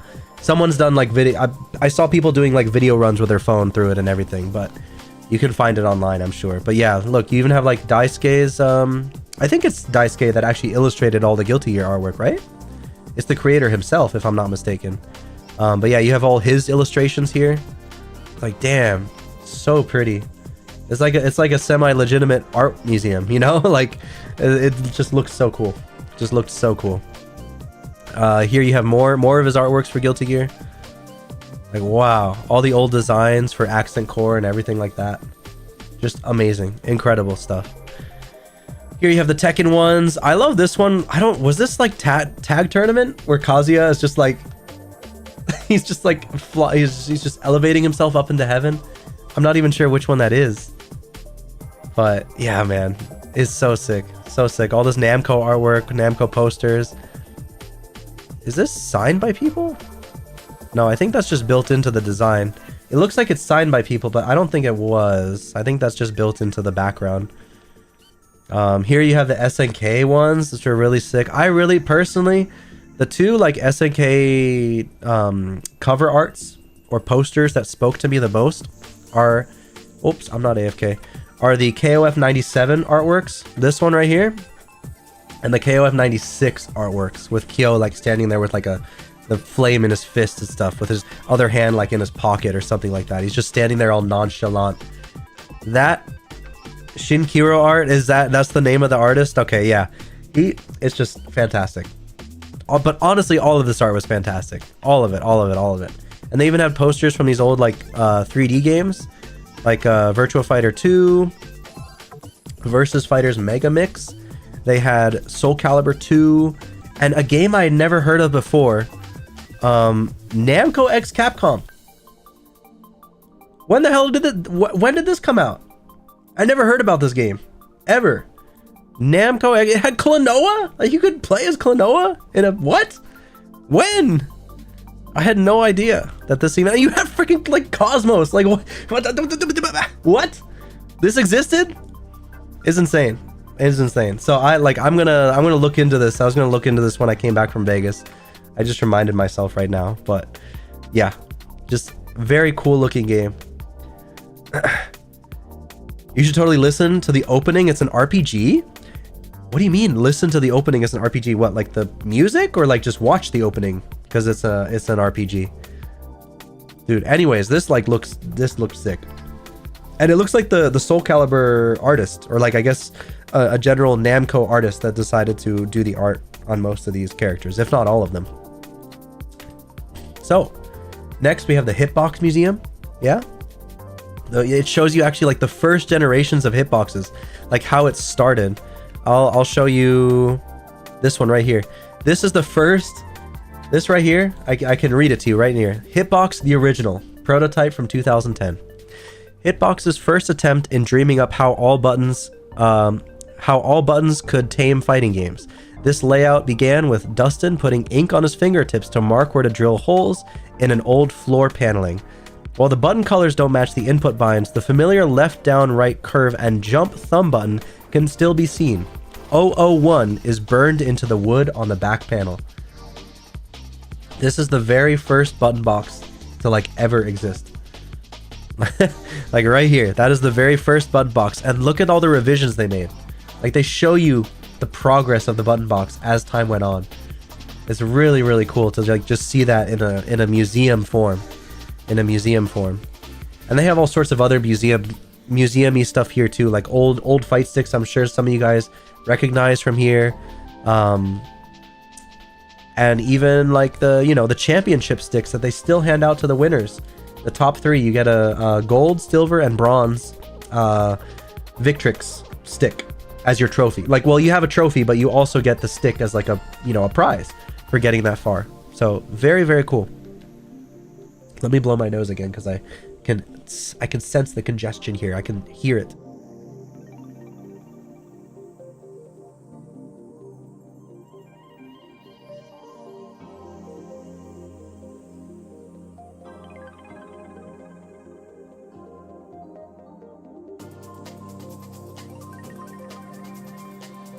Okay, so you'd love to see the welcome, Angie. I did mute myself, right? I definitely did mute myself. I'm just Blue Horizon in your telephone? No way, you're on mobile right now? Is chat like cutting me off right now? Is chat like blocking most of my face? Because if there's one thing I don't like about YouTube's like vertical stream shorts layout, is that chat like goes up to like about here, I think. Which is unfortunate. I don't want to make myself bigger because like there's more to see up here, you know? It's transparent. Oh, okay. Cool. Never mind then. You'd love to see the... Maybe I already read this. You'd love to see the Victrix finalist sticks in person. I think one guy I saw playing with it at a setup in pools. But he didn't look... I mean, again, you can't tell who's a champion and who's not. But to me, he didn't look like a champion. I think there was somebody in... Was it in Guilty Gear? I think someone on the Guilty Gear top 6 stage was using his Victrix that he got from a previous EVO win to... Ooh, look at that. A little win there. He got the one that he won previously to fight in the next tournament. Like, he uses that Victrix. The trophy he got, he uses, which is rare. Usually people just like shelf that golden Victrix or that silver or bronze Victrix and leave it at that. But no, he's like, this is my gold Evo one right here. Let me use it to keep going. It was sick to see that people actually do use them. So you feel like that would throw off the opponent? Yeah, a mind game, right? To have like the winner stick. Ha, man, I won last year. Just you try and beat me this time. Here we have Junk Food Arcades' Snackbox Micro. They had, like, this was the Evo design that I saw years ago, but also they had the Swirl, the SWORL. Like, they actually have the prototype here in the glass, which is neat. I'm still kind of, I'm not sure about this controller, but I'm like a tech, like, enthusiast. So I kind of want to get it just to see, like, what does it feel like to use this thing? Is it really as good as they say? Like, I'm just curious, you know? I'm just curious. Obviously, if I'm tight, I won't buy it. But like, if I have the free income, like, I might try out a pre-order and see, review it maybe. We'll see. We'll see. Yeah, mental warfare. Exactly. Here we have the Tekken, the Bandai Namco setup. Bandai Namco, I think, had 2 setups. It had like for Dragon Ball Sparking Zero, it had a setup. And also for Tekken 8, it had a setup. And Tekken 8, obviously, well, you can see Law here, but if you look here, like, Lydia was playable. a day or two. Actually, no, the event started on Friday, so I guess she was playable like 3 days early at this event. And I did play her a little bit early. She's busted, man. Lydia's busted. Namco's doing this thing again, where they like to release characters broken, so they get a lot of sales, and then they nerf them later. You know, it's the same cycle, unfortunately, but she is a cool character. I just don't look forward to dealing with her offensive pressure in the near future. I really don't. But, oh man, am I excited for that next character, and you will see my reaction coming up. This was the Mortal Kombat 1 station right here. Look, it was really cool. Honestly, props to NetherRealms for setting up a really sick looking like setup that looks so unique from the rest of the venue for Mortal Kombat. Whoa, sick setup for a trash game. That's what I'm thinking in my head. Like, whoa, what a sick setup for a game that's like not really that great. Wow. It's awesome though. Very cool. I love the whole Chinese aesthetic going on there. Or maybe, I don't know. I can never tell if it's quite Chinese or Japanese, but they got an Asian thing going on. So it was very cool with the white carpet and all that. Very, very cool. The money furnace. Exactly. The money furnace. Here we had Sajam doing his panel with the SummerSlam people, the people that have worked in the Tekken, not worked, the people that participated in his online Sajam Slam tournaments for Tekken. He tried to get as much of them coming to EVO as he possibly could and tried to facilitate that to the best of his abilities. So you had like Phi DX, you had Lily Pichu here on the right. I'm not sure who a lot of these other guys are, but they're Sajam, you know. And basically they were fighting each other on stage, and stuff was happening. This is where the infamous moment that you guys have seen with Harada losing to Lily Pichu. This is the stage where that happened. It was right here. It was right here. It wasn't in pools. It was like specifically for the Sajam Slam like panel. They did that. So, oh, now we have a very cool booth that I got to actually play this game. It's the no, it was not in bracket. It was not in bracket, Barry. It was actually on stage. I don't think Harada joined the bracket. But yeah, this is Fatal Fury, City of the Wolves, their setup. They had a bunch, I don't have a closer photo of it, unfortunately, but they had like 2 to 3 rows of 2-player setups for you to sit down and try. So you would just like get a card, and that card would have a QR code where you could go to a website and like learn about the characters quickly and the mechanics of the game before hopping onto the actual setups. And then, you know, everyone would filter out in a group every 15 minutes. So you could play the game every 15 minutes. New people would filter in and the old people would filter out. And if you filled out a survey at the end, let me try and find it. I'll scroll through a few more photos. Nah, never mind. I'll find it in the future. But if you took a survey at the end and submitted it, as well as took a photo in front of some of the cardboard cutouts they had outside and uploaded that photo to social media with hashtag Fatal Fury, you could get a free beer bottle cheer stick. It's like an inflatable beer bottle. It's so sick. I walked around that thing after the convention in Vegas, and the reactions from people were hilarious. People were like, whoa, like what the fuck, like, man, what are you drinking tonight? Like, what is that? I've never seen that before. Everybody was just like so dumbfounded by like what is this giant inflatable beer bottle.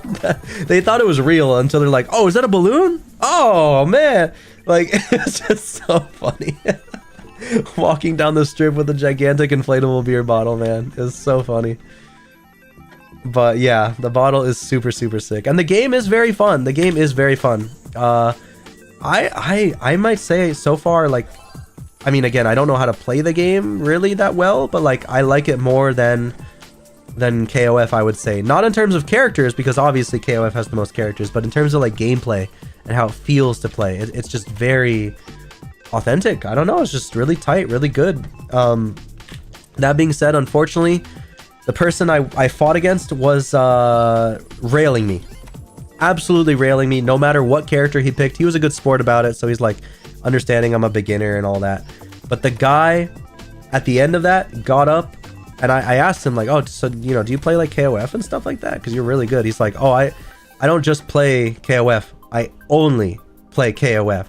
It's like, oh shit. I was fighting someone who has like probably 1,000 or 2,000 hours in like one fighting game that he only ever plays.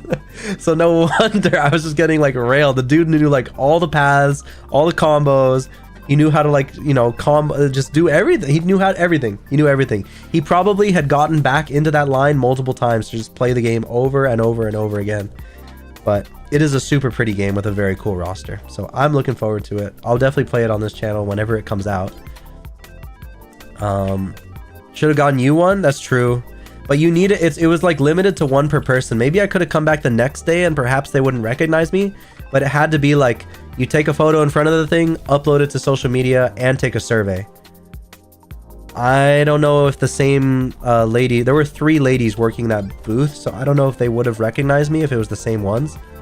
But yeah. We'll see. We'll see. In the future, maybe I would consider like doing, you know, getting 2 of them or something.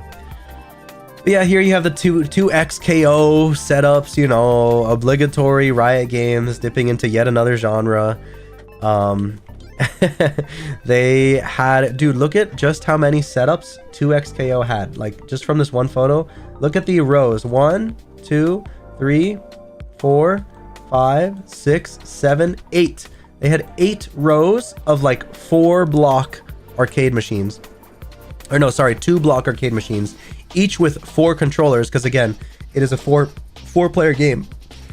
It's just ridiculous. They had so many setups, and everyone was like all over it. They were eating out of the palm of their hands.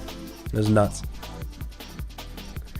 But you know, they actually had like a proper way to play it. Unlike Combo Breaker, where they only had 2 setups for the whole convention to play, that was crazy. No. I did hear on social media, the stick versions of these cabinets had no weight, while the arcade versions of these cabinets had had no weight, while the leverless button box style versions of this had all the weights. Everyone was waiting for the button box style of it, just to show you the type. Like, they're all PC gamers that are trying to get their hands on this game, so they only care. Here, actually, let me get something else going here that I did not have. Yeah, there we go. I realized also my alerts were turned off. So, you know, sorry if there were any subs or anybody that, you know, wanted a little pop-up when something happened. Those should be there now, but they were not earlier. No boomers on this? Yeah, exactly. No boomers. No boomers at all. None. No old people. All youngins. All youngins. The new blood. But yeah, more crowd shots. More crowd shots. Here we have Rangchu versus a random. What you guys should understand about how these, like, I don't know, how it works when you're on stage. How it works when you're on stage is that you only go up onto stage if you're versing somebody that has a very high seed or is very good at the game.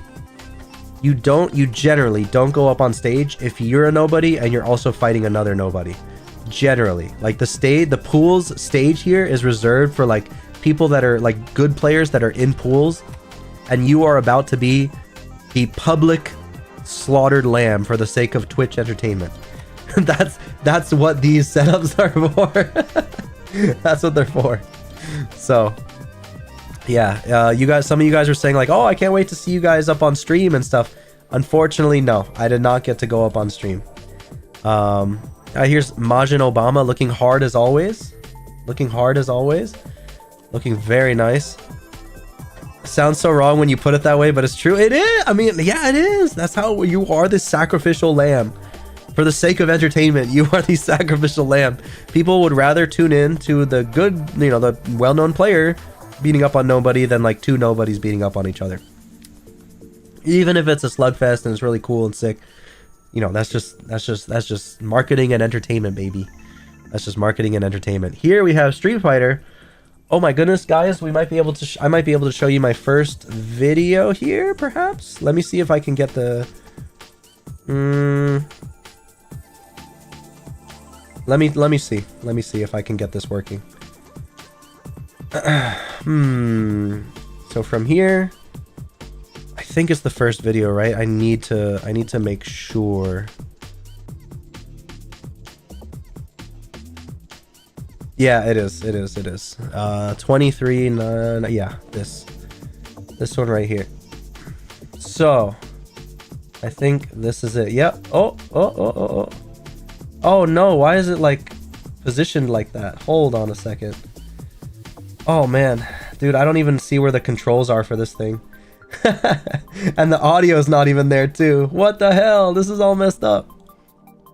You know what, guys? You know what? Honestly, what I'm gonna do, because like it's just kind of like vertical stream, and in vertical streams I'm less limited to what I can do. I'm going to like post these videos in the Discord later on, for you guys to watch, because I didn't post. I posted like one reaction video to Twitter, but all of my other videos are not, you know, public. And I was gonna show them here, but like vertical video is just being vertical streaming being vertical streaming. It's tricky. It's not easy to make this like just work with every little on the fly thing you want to do. So I'll send that in the Discord later. Make a note to myself for later. Cool. Moving on. But there was a third strike moment that happened. That was very cool. And then the crowd reaction was very funny. It happened twice, in fact, actually. But here, moving on. That's like more outside of the actual convention hall. Like, this is the convention hallways, I guess, not the convention space. But here's more photos of that. More photos of all that goodness. Here is the eatery, the cafeteria.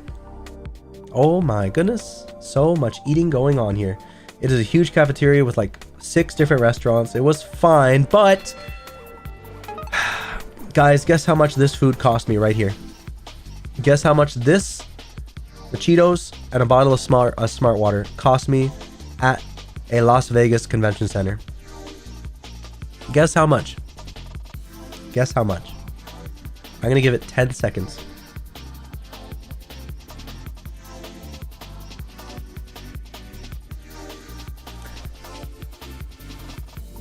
Barry is almost correct, but it's still higher. $30. Actually, I think it was more like 32, 31 with tax. $30 to $32 for this meal right here before you. $32. Like, I mean, I expected it, because that's US dollars, by the way. That's not Canadian. And Canadian, that's like 50 Canadian, dude. That's like 50 Canadian or whatever. Imagine paying like half a full price game for food. One meal. Yeah, that was nuts. That's why the next day I'm like, I'm bringing my own food. I'm not doing this again. No food court nonsense. I'm bringing my own food to the convention space. I'm doing that. But anyways, moving on from that. Here we have the prohibited items list in Evo. Dude, this list was gigantic. Evo basically said, hey, no fun allowed. No fun allowed inside of this convention center. We're gonna go down this list here. Just skim it, okay? No professional cameras. No selfie sticks. No drones. No weapons. No noisemakers. No balloons. Frisbees. Projectiles. Optical illusions. No illegal drugs or substances. No smoking. No vaping. No flammable liquids. Permanent markers. No permanent... I didn't realize the fucking permanent markers. What the fuck? No flashlights, laser pointers, fireworks, no running, no skateboards, segways, scooters, rollerblades, no coolers, ice chests, pointed tip umbrellas, no animals or pets, no patrons without shoes or shirt, no bag check-in services are available for guests. It's just like, what are these rules, dude? You know that some of these rules they had to put in because of a specific event that happened in the past. You know that some of these rules are so oddly specific, they had to put them in because of something that happened in the past. This is just the most ridiculous prohibited items list I've ever seen at a convention, ever. I don't know why no optical illusion. I seriously don't know. I seriously don't know. I seriously don't know. There's so many questions with this board. Like, what caused them to ban this? Like, why? What is their reasoning for like half of this stuff? I don't know. It's so wild. Anyways, yes, here's the inflatable beer cheer stick I was talking about earlier. You could get this if you played Fatal Fury at the booth. You played the game, You took a photo in front of the cardboard cutouts, posted that photo to social media with hashtag Fatal Fury, and then took a survey on the game of like how was it. It was just checkboxes though. It's like, do you have experience with SNK games and how fun was it? That's it. And it was like checkboxes of like no experience, little experience, a lot of experience, and like very fun, not so fun, kind of fun. Like it was like just a checkbox survey, and that's it. And you got your little cheer stick right there. So that was cool. That was cool. Here was my setup, guys. To those of you who know, I went 1 and 2. I went negative in this tournament. This was my island right here. This is where I played at 142. And yeah, I got my first match was against a Nina player that I had done some research on prior, because their Twitch was right there, you know, or their YouTube or whatever. I kind of got like a feel for like, you know, how they played a little bit. So I kind of did my research beforehand, right? Then the second guy I played, in fact, he's pictured right here. I mean, I can tell you, it was this guy who, by the way, I like his name. His name is Jean Jacket. He's wearing the name checks out. His name was Jean Jacket. He whipped the fuck out of my ass as Dragunov. It was like a 2-0 wash. Like there was just, I felt like nothing I could do against his Dragunov, and he got 256th place in the tournament. So like out of 4,600 people, he got 256th. So he did really. He went, what was it, 5-3? He was 5 positive, 3, or no, was it 5 positive, 3 negative, or 2 negative? I guess you can only go 2 negative. I don't know, but he made it so deep. So good for him. But like, he whooped my ass. He whooped my ass. So that was one gone. And then the next one was against a Raven player that was pretty like coin toss 50. It was a 50-50 game. Honestly, I didn't know a lot of his bullshit. He didn't know a lot of my bullshit. So it was just kind of like a Lily versus Raven, who's more bullshit off, and whoever comes out on top comes out on top. That's it. I won the rock paper scissors match every single time though. I always play it on one player side. Every single time was first place, rock paper scissors, win. Every single time. All 3 games. Fantastic. I'm an RPS master, apparently. I always got first player side. But yeah, this was a tough bracket, guys. If you listen to like anybody who played this game at like a competitive level, this Evo this year for Tekken 8, toughest, biggest Tekken bracket in the world at 4,600 people. There's never been a Tekken bracket, a specific Tekken bracket bigger than that, ever. But here, I'm deciding, like, okay, time to leave the convention hall for the day. And we head out, you know, there's the sphere off in the distance, the legendary sphere. It's right there, kind of near the convention center, like a block or 2 away. So I'm just taking photos of stuff as I walk back to the hotel. Tacos El Gordo, don't ever go here. Look at the line that's out. That's like the amount of people waiting just to get it. Some people are waiting on the crosswalk, but other people, a lot of this line is like people waiting just to get inside this sweatshop taqueria. Is crazy. Nobody that worked there, this was not my experience. This was Bro Horizon and Papa Horizon's experience. Nobody in there was happy to be working there. Nobody. And they were understaffed, overworked. It was just like the Denny's, but even worse because it was like sweatshop conditions. The fans weren't going correctly. It was just awful.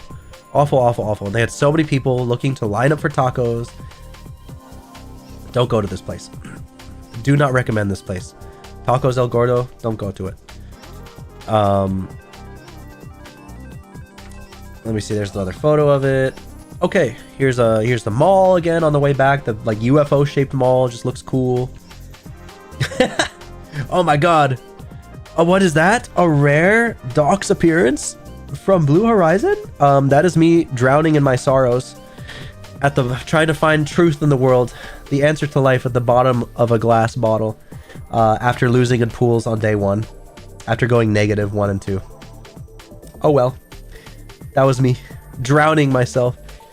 You're so jealous. You want that SNK beer thing so bad.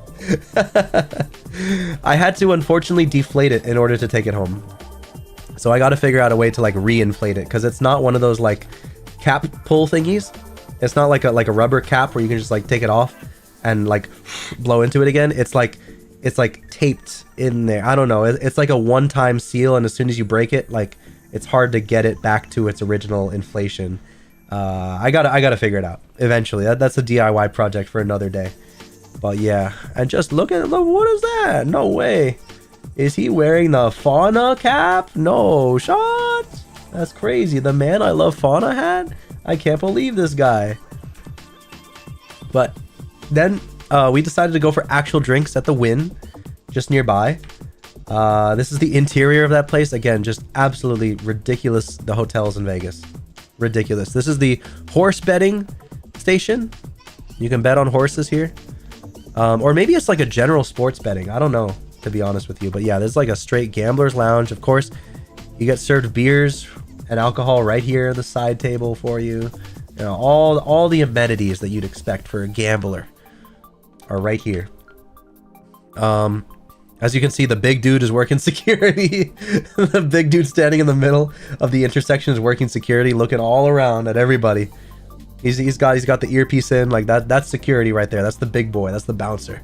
But yeah, which was this again? The Wynn. The Wynn was very, very pretty. It's a very, very pretty hotel and casino. And they even have a McLaren dealership inside of the Wynn Hotel. They have a McLaren dealership right in the hotel. The amount of money in this place is crazy to me. Just absolutely ridiculous. Here we also have more casino floor pictures. What was also different about this, I'll mention it now, versus the Canadian casinos that I went to in Niagara Falls. First off, Vegas casinos actually do allow photographs. Canadian casinos do not. Secondly, when you sit down at a table and you're ready to like play, you don't have to go to, in Canada, you had to go to a bank teller first, give them your money, you get casino chips in return, and you bring those chips to the table. Here in America, you just sit down at the table and you give them your cash and they give you chips. It's as easy as that. It's as simple and easy as that. Basically, American casinos are better, but there's less rules apparently here in the American casinos. But yeah, that was like a crazy realization to me. I walk up to the teller. I'm like, here's my cash for some coins. She's like, go sit down at a table. What are you talking to me for? It's like, oh, okay, I can just do that. All right, cool, sick. So that was a fun little learning experience there for me. A little culture shock moment from my own country. How free it was. But anywho, next photo here. More gambling spots, blackjack tables galore, Texas tables galore. Now they got them features on the slot machines to take out cash in the machine itself. I've seen that, Barry. I have seen that. It's ridiculous. You can take it out. Speaking of which, we have you can't see it up here. High limit slots. We had high limit slots, dude. What the fuck? This is like, imagine like taking the unfair. I mean, it is dystopic, and this is also dystopic. Imagine looking at the, like, thinking slots are so unfair. Let me bet more money while I play this unfair game. High limit slots, dude. These are like for the people that I can't even read the cash out prizes in there, but you're spending like dollars per spin. You know, it's not like a little penny per spin or 50 cents per spin, 25 cents per spin. No, you are paying like $1 to $5 a spin at a slot machine. Like these are the people that are genuinely just going into depression and losing everything they own. This is like so sad right here. The high limit slots, this made me very sad to see. This was dystopic in my opinion. Jesus. Here's more like pretty lobby pictures of the Wynn. Here's a mannequin that actually got well, someone didn't notice. One of the store clerks did not notice that a customer flipped out the finger, the bird. Flipped out the bird there and just kind of like left the shop closed that night looking like this. Out on the front. I guess they didn't catch it. It's a subtle thing, but funny. I forget which store this was at. Is it Louis Vuitton? Yeah, I think it's Louis Vuitton. Yeah, it is Louis Vuitton. Based off this, yeah, Louis Vuitton. There's a Louis Vuitton store. Crazy. Here's the Parasol bar. Very, very pretty bar here. We sit down. We're like, okay, let's get some seats outside to like take a look at this beautiful show we see outside. It's a cocktail bar. I get a carajillo, and I get some macaroons. How do you pronounce it? Macaroons? I think it's macaroons, right? Is the name of this dessert right here. This stuff is delicious. I really don't eat this often enough, but these things, the multicolored Krabby Patties are very, very tasty. I love them. Macaron. Welcome, Artistic Man. It is a macaron. Okay, yeah, these things were awesome. But yeah, just a cool show. Again, I have a video of some of the show, but I'll send it in the Discord later on. In the Discord later on.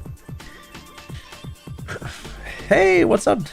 Derek's Corner 2013. Oh, we also one of the shows featured the guy from Fortnite. We got to see a show from the guy from Fortnite. That was awesome. He's right there. I couldn't believe I saw something from him in real life. It was the guy from Fortnite. Oh, here's another picture of the Tekken 8 setup where they had, Lydia able to be played. This is the next day, by the way. I guess we jumped. Lydia's, yeah, it is the guy from Fortnite. Ninja's partner. Here's Lydia being able to be played 3 days in advance. Very cool.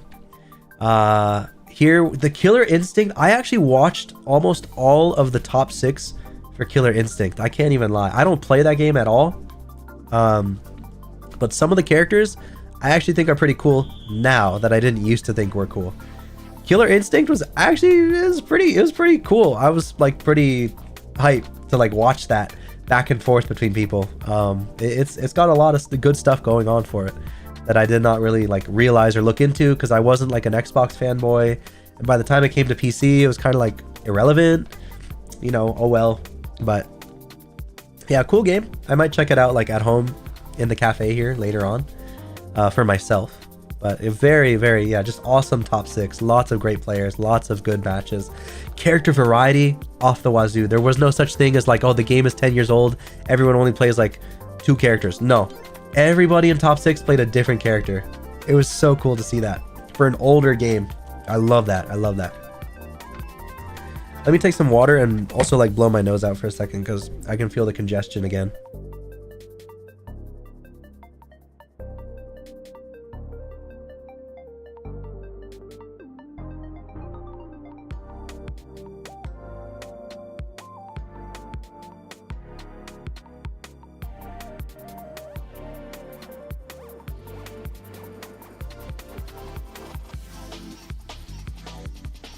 Okay, all right. So, more photos of the venue. This is the pools area, by the way. This is where all of the little island setups are here with all their little signposts to denote the numbers and everything. Of course, this is the Tekken section, but Guilty Gear and Street Fighter and Grand Blue were all back here in the back area. It just kept going and going and going.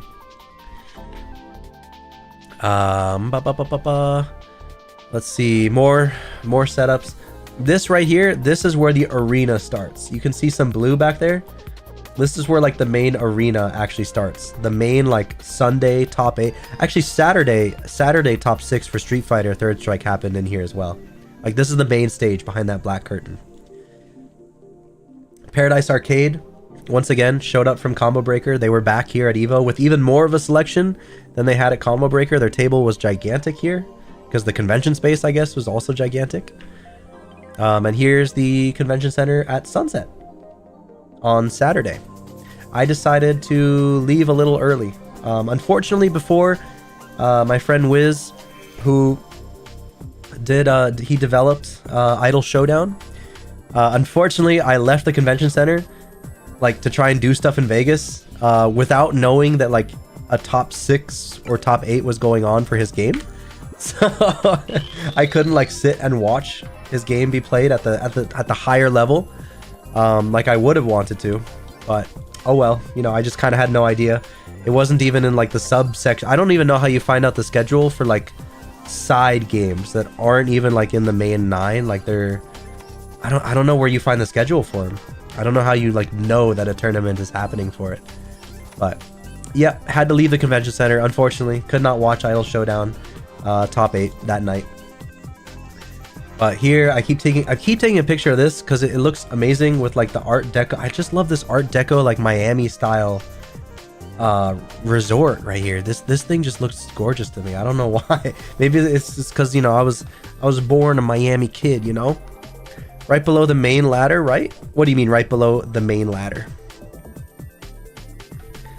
Oh, did you right below the main ladder? Are you talking about like outside of the top? Like Evo every year does like 9 games that they focus on.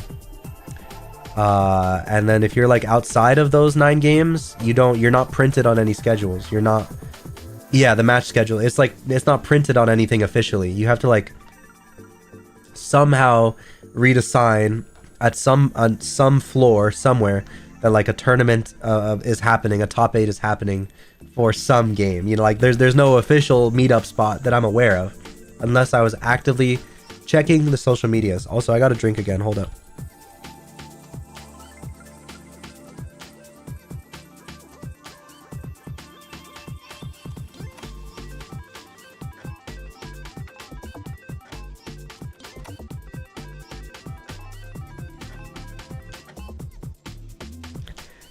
You think it was in the Chipotle lounge? Dude, that would be amazing.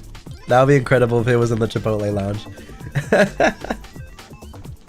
Oh, jeez. Oh, yeah, there's my hotel glowing. Once again, like the second coming of Christ. Crazy. Like you have this normal picture, and it's like, oh, why is it so shiny, though? Why is it so golden, though? That's crazy.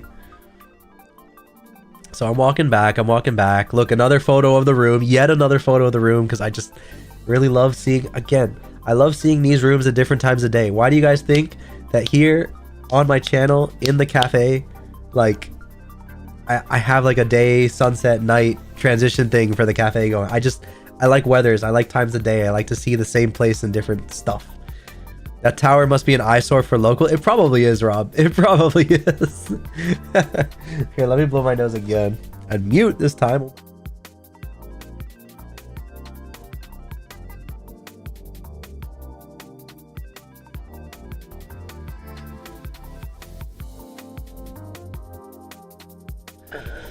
But especially without videos, guys, it does look like we're on track to finish this stream by midnight, judging by how many images are left. So I think we should be good. I'll just, you know, speed through them a little bit faster, and we'll be all right. We'll be all right. Here's more. Oh my goodness. No way.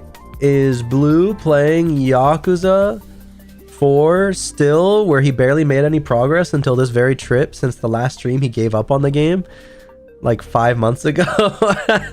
Yes, that was me for like 5 hours this whole trip. I played like Yakuza 4 on this TV at night as well, especially once I was out of pools and no longer needed to like train in any way, shape, or form.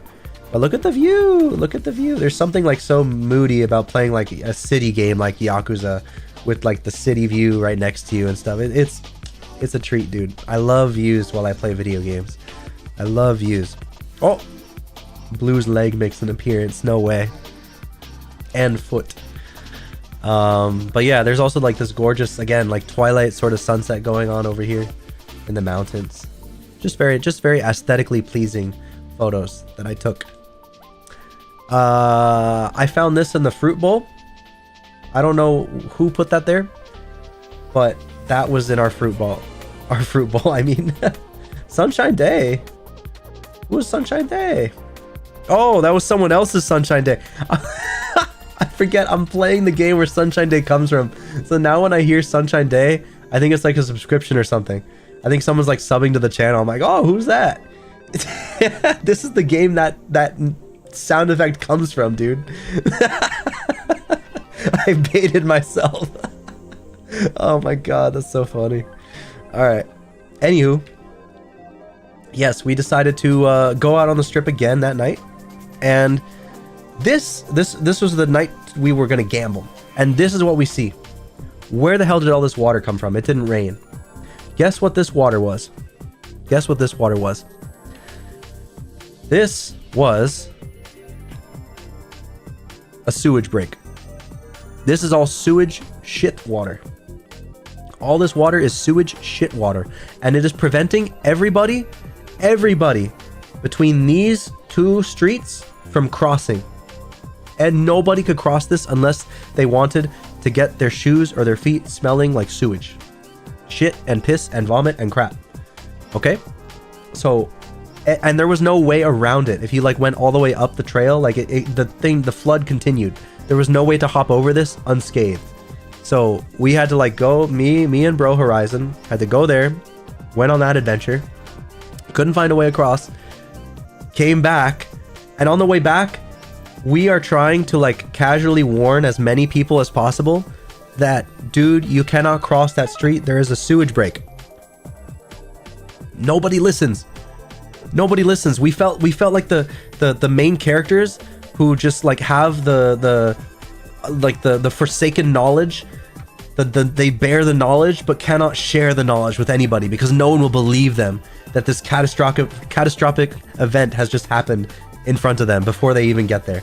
Like, we see all these people walking like an extra like half a mile more than they need to because they can't, and like it's fruitless because none of them can cross this road. And we were trying to warn as many people and no one was listening. We felt so, it was actually like straight out of a movie where you're trying to warn people, guys, there's gonna be an earthquake here, everyone's gonna die, and everyone just like thinks you're crazy and like just moves on about their day. It's like we're trying to warn people and nobody listens, dude. We had the forbidden knowledge. It was funny seeing a guy in front of us who was kind of like overweight. He was like walking through the street. I've never seen, even in New York, I have never seen a taxi like honk at the dude, roll down the window, and just say like, move out of the way, fat ass. No, he didn't even say move out of the way. I think he just called him he just said like, you're a fat ass, and then just like rolled up the window again and like drove off. And the guy just like, he just did like this. He's like, whatever. Like, he just kept walking up the street. I've never seen, even in New York, I've never seen someone roll down their window just to call somebody a fat ass and then like roll it back up. It's not even like move out of the way, fat ass. It's just like, you are a fat ass. And end of insult. like what? What is up with Vegas people, man? They're crazy. Yeah, it is like a flash flood Vegas style, but at least a flash flood, I'd be more willing to cross that. Personally, I'd be more willing to risk that. Unfortunately, I had white shoes in Vegas, so couldn't really, but you know, in a normal flash flood here on the East Coast, I could. You tend to avoid the strip because it always smells like a truck stop bathroom from stuff like this. Yes, very true, Rob. I don't go enough. I haven't like really visited outside of the strip enough. I went to Freeside, but not this trip. That was like 9 years ago. I went to Freeside, but I don't know like what else there is to do outside of the strip in Vegas. In particular, besides like the Sphere and, you know, the Ferris wheel. I don't know. I'm not sure what else there is. I'm inexperienced. I'm not that experienced in Vegas. But anyways, we can move on here. So we're walking back. And hey, look, it's the Venetian, the place I'm going to gamble tonight. So for Oricorn earlier, who said he doesn't gamble, I'm about to prove to him why he should gamble. Yeah, why gambling always works in your favor, and you should go all in at all times. Here at the entrance to the Venetian is the poker room entrance. This is like a poker, look at this, poker room open 24/7. Play when luck strikes, day or night, dude. No matter what time of day, you can just come in here and play poker with people, man. Crazy. Absolutely crazy. And these are like definitely, some of these must be high roller tables. These are the type of people that will like wipe you for your whole college tuition and will not bat an eye. They'll be like, that was your fault for going down this path with us, the poker professionals. You as a youngin', this is your fault for losing tens of thousands of dollars against us. We're just mopping up all your money. That's how they work. Those high rollers are scary, man. Those high rollers are scary. They are parasites. They're actual parasites. But anyways, keep rolling, keep rolling. More photos of the Venetian casino specifically. More photos. Here's a roulette table over here. Again, they show you the odds and the hot numbers. Don't believe any of this. This is all to confuse and elude, like it's illusion. It's illusion. None of this actually matters. None of this actually matters. The past history, nothing matters. This is all just to get you thinking, oh, 20 is a hot number. Maybe I'll bet on 20 again. Yeah, I think I'll bet on 20 again. Yeah. That'll get a higher chance of being correct. No. It's pure chance. Don't ever listen to the things the stats casinos are trying to show you. If casinos want you to know something, they're going to hide it. Or sorry, if there's something you need to learn in order to get an edge over the casino will hide that information from you. You know? So, just keep that in mind if you ever go gambling in a casino. Here, I should blow my nose again. Oh my goodness, it's getting so congested.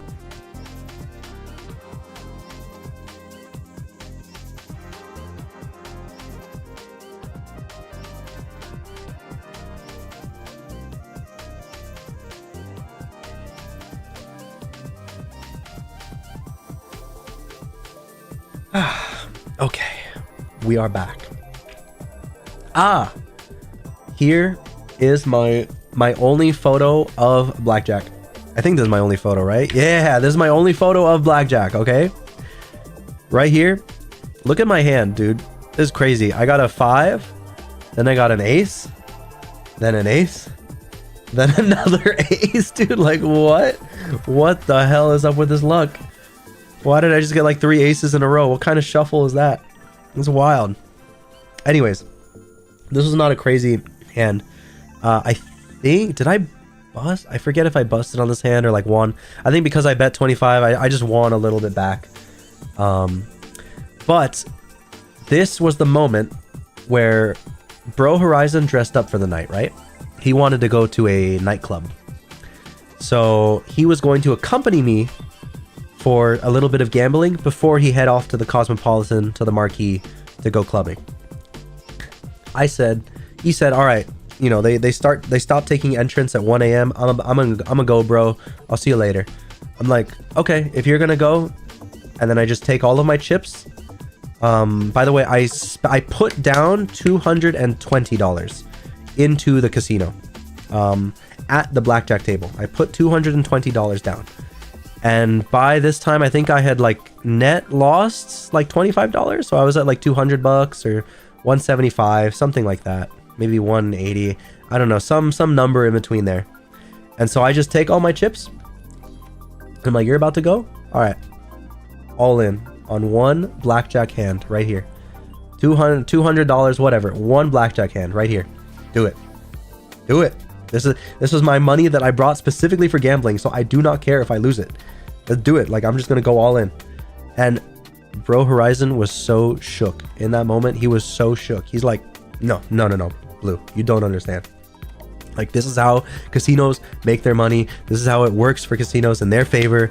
You decide to go all in because you're impatient, because you can't like just walk away. And I'm like, bro, I just explained to him, like, bro, just trust me. This is my money. Let's do it. And the dealer doesn't know whether to deal to me or if I'm gonna leave or what, because me and my brother are like having like a heart to heart for a moment about this money that like I don't really mind too much about. But finally, I'm like, I'm staying. You know, deal this hand right here. First card, face card. Second card, it's an ace. I get a blackjack. I get a blackjack when I went all in.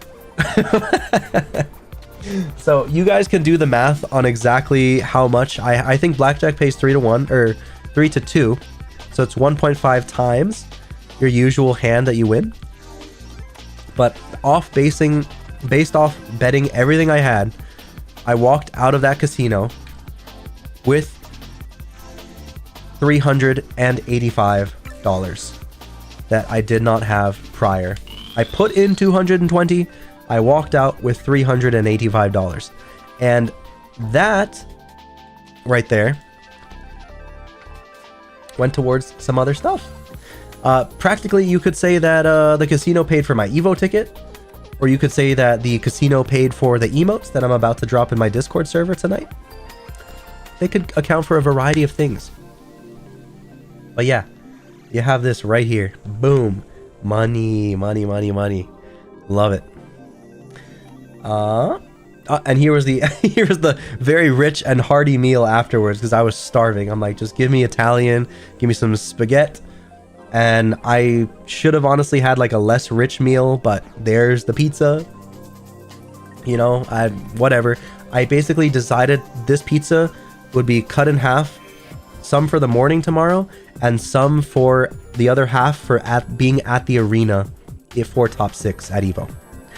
So we continue the night. Bro Horizon, by the way, has given up on going to this nightclub. He has completely given up on going to the nightclub. He does not want anything. He's like, I'm like, bro, why didn't you go to the nightclub? Why are you still with me? He's like, dude, after you won that hand, like, why even go to a nightclub? What am I going to get out of a nightclub that I didn't just get seeing you put it all in on blackjack and get a blackjack? So, and he's also, it's true, you know, he doesn't get a lot of time with me now that we, you know, live apart and stuff like that. So it's true, you know, it's just extra time to spend with me on the strip and all that. But yeah, that was just, man, that was just a hell of a night. Here, I think Barry was mentioning earlier, here's the Venetian inside the shopping mall. Looks really cool. It's got like that fake daytime dusk thing going on. It's just gorgeous. Absolutely, I love the Venetian, dude. Definitely the best one on the strip, in my opinion. Let's see, Treasure Island. Yeah, you got the lookout here. Another lookout from the second story of the Venetian. Just again, all around gorgeous, gorgeous, gorgeous, gorgeous. More views, more views. Once again, showing off how gigantic the convenience stores in Vegas are with the Walgreens and all that. Look at this, dude. Look at how much alcohol. Look at how much alcohol they're just selling in a freaking Walgreens over there, man. It's crazy. And all of these are meds up here. All of these are meds. Just absolutely look at like how deep this Walgreens goes. I ain't never seen it before. But now, it's the next day. We're back at Evo for the final day. And I'm like, okay, I'm going straight to top 6.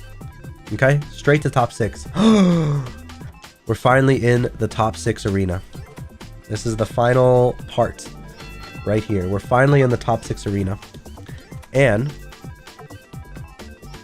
I finally find my seat. I joined at the start of right here. Guilty Gear Strive top 6 up next.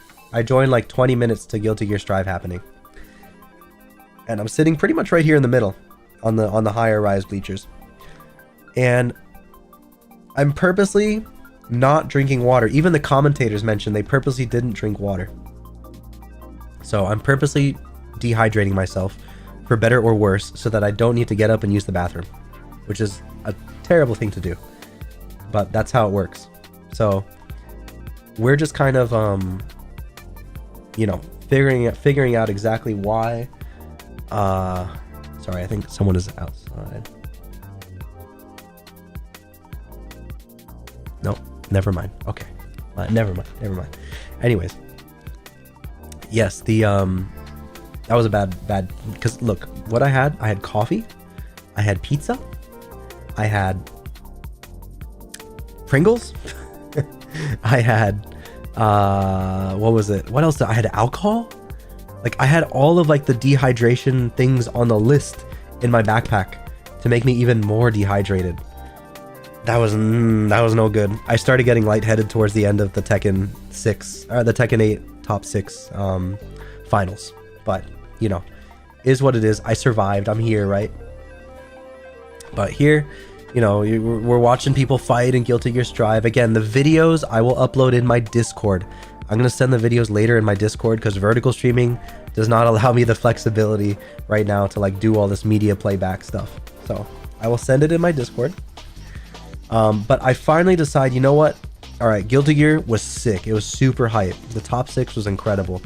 Let me go to the bathroom. If you can believe it, this is the line for the bathroom.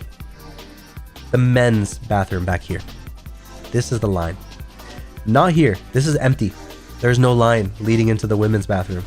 Big surprise there. But the men's bathroom, all of this is a zigzag line leading into the men's bathroom. It was like a 60-minute wait. No, it was like a 30-minute wait to get into the men's bathroom. Ridiculous. Like, you had to sacrifice missing some sort of top 6 or announcement or whatever just to go to the bathroom. It was terrible. Logistically, this final seating area at EVO this year was awful. They didn't have enough bathrooms. There wasn't enough space for the amount of entrants they had this year. They had over 10,000 entrants, which is like a record for them. It's the most they've ever had. It was just poorly planned in that regard. It was poorly planned. They could have extended it out greatly. But anyways, I get back in my seat and I'm watching Tekken Finals. So yeah, watching Tekken Finals. Hype stuff happens. At this point, I did see the Heihachi reveal trailer. Was nuts. Everybody went crazy for the Heihachi reveal. That was like insanity, dude. That was absolute insanity right there. I cannot wait to like send that video to you guys later. That was so hype. I wish I could show it on stream right now, but unfortunately I cannot. But as a Heihachi player, I am so excited to finally have that. Like, yes, finally. I thought he was dead. I really did think like I was about to cope. I was about to be like, I'm gonna play Reina now. I guess I gotta learn her.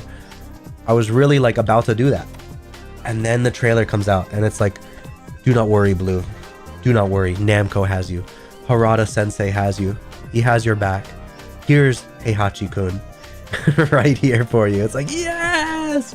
Yes! I get louder than I've ever gotten probably in my entire life. I don't think I've heard myself scream louder than that in that video. But yeah. Anyways, Tekken, it could have been a little bit more hype. There were some hype moments. It could have been a little more hype if there were just less Dragunovs. That was kind of the problem. There was a lot of same character syndrome in the top 6s. Lots of Dragunovs. What is it? Arslan was actually making himself somebody to cheer for because he was the only person playing Nina up there. Like the only unique character. He was up there playing Nina. So, you know, there was that. There was the Fang swap at the very end, which was very hype. I forget which player it was though. Someone, it was Ulsan swapped off Dragunov to play as Fang or something like that. Or was it no, it was Atif. I think it was Atif versus Arslan, and Atif swapped off Dragunov to play Fang. I think that's what it was. But yeah, that was like crazy hype. That whole shebang was very hype. But overall, Guilty Gear Strive, I think, was like the strongest top 6 at this EVO. Guilty Gear Strive was crazy. Please, if you have the time, go back and watch the Guilty Gear Strive top 6. It was incredible. Incredible. But here, I decide, you know, Street Fighter's coming up. I don't really care to watch Street Fighter. I'm dehydrated. I'm lightheaded. I gotta use the bathroom. So, like, let me just leave the venue. You know, just head out for the night early. I'll let Street Fighter happen, and I'll just, you know, go back to my hotel and revisit. You know, go visit the strip and stuff. So, that's what happened. That is the final night that I leave the EVO venue. There's a few other stuff that happened here or there, but again, I'm trying to keep this stream condensed, you know, relatively condensed here, compact compared to that 6-hour one before. I understand no one can listen to me yap, and even my throat can't handle me yapping this long because it's like getting very dry. And I always need to be drinking water here.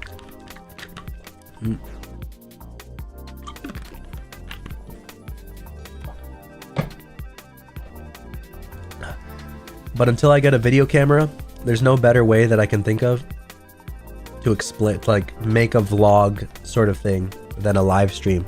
To live stream every single, you know, photo that I have. That's all I can think of until I get a video camera. But you guys will probably see that in the future.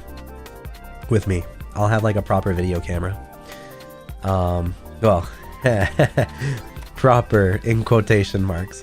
But anyways, yeah, I'm walking home from Evo. I'm enjoying the sunset.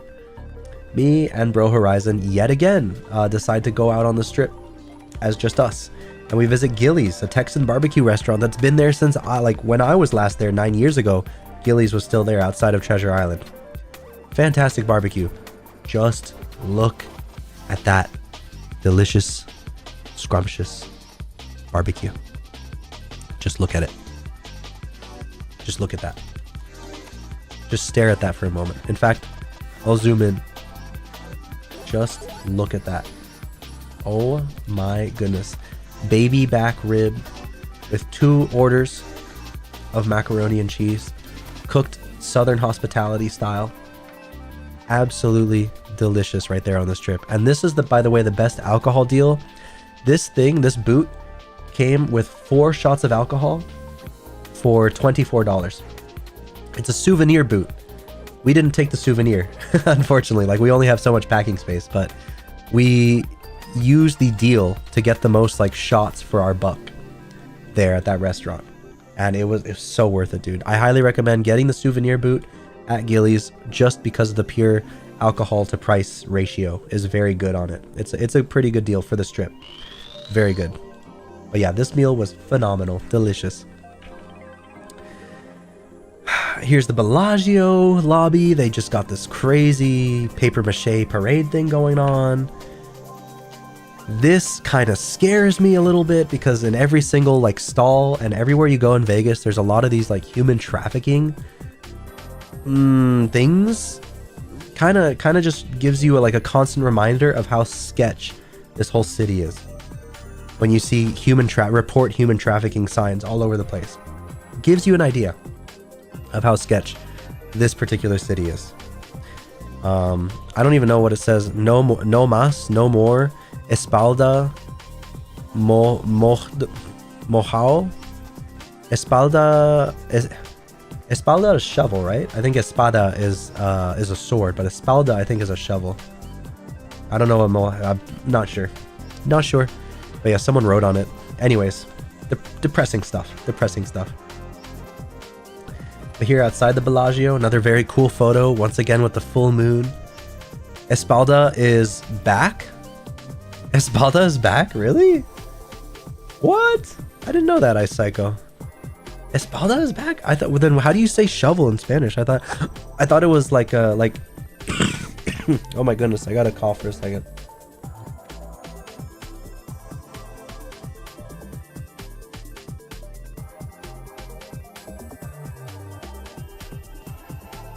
Okay, we're winding down here.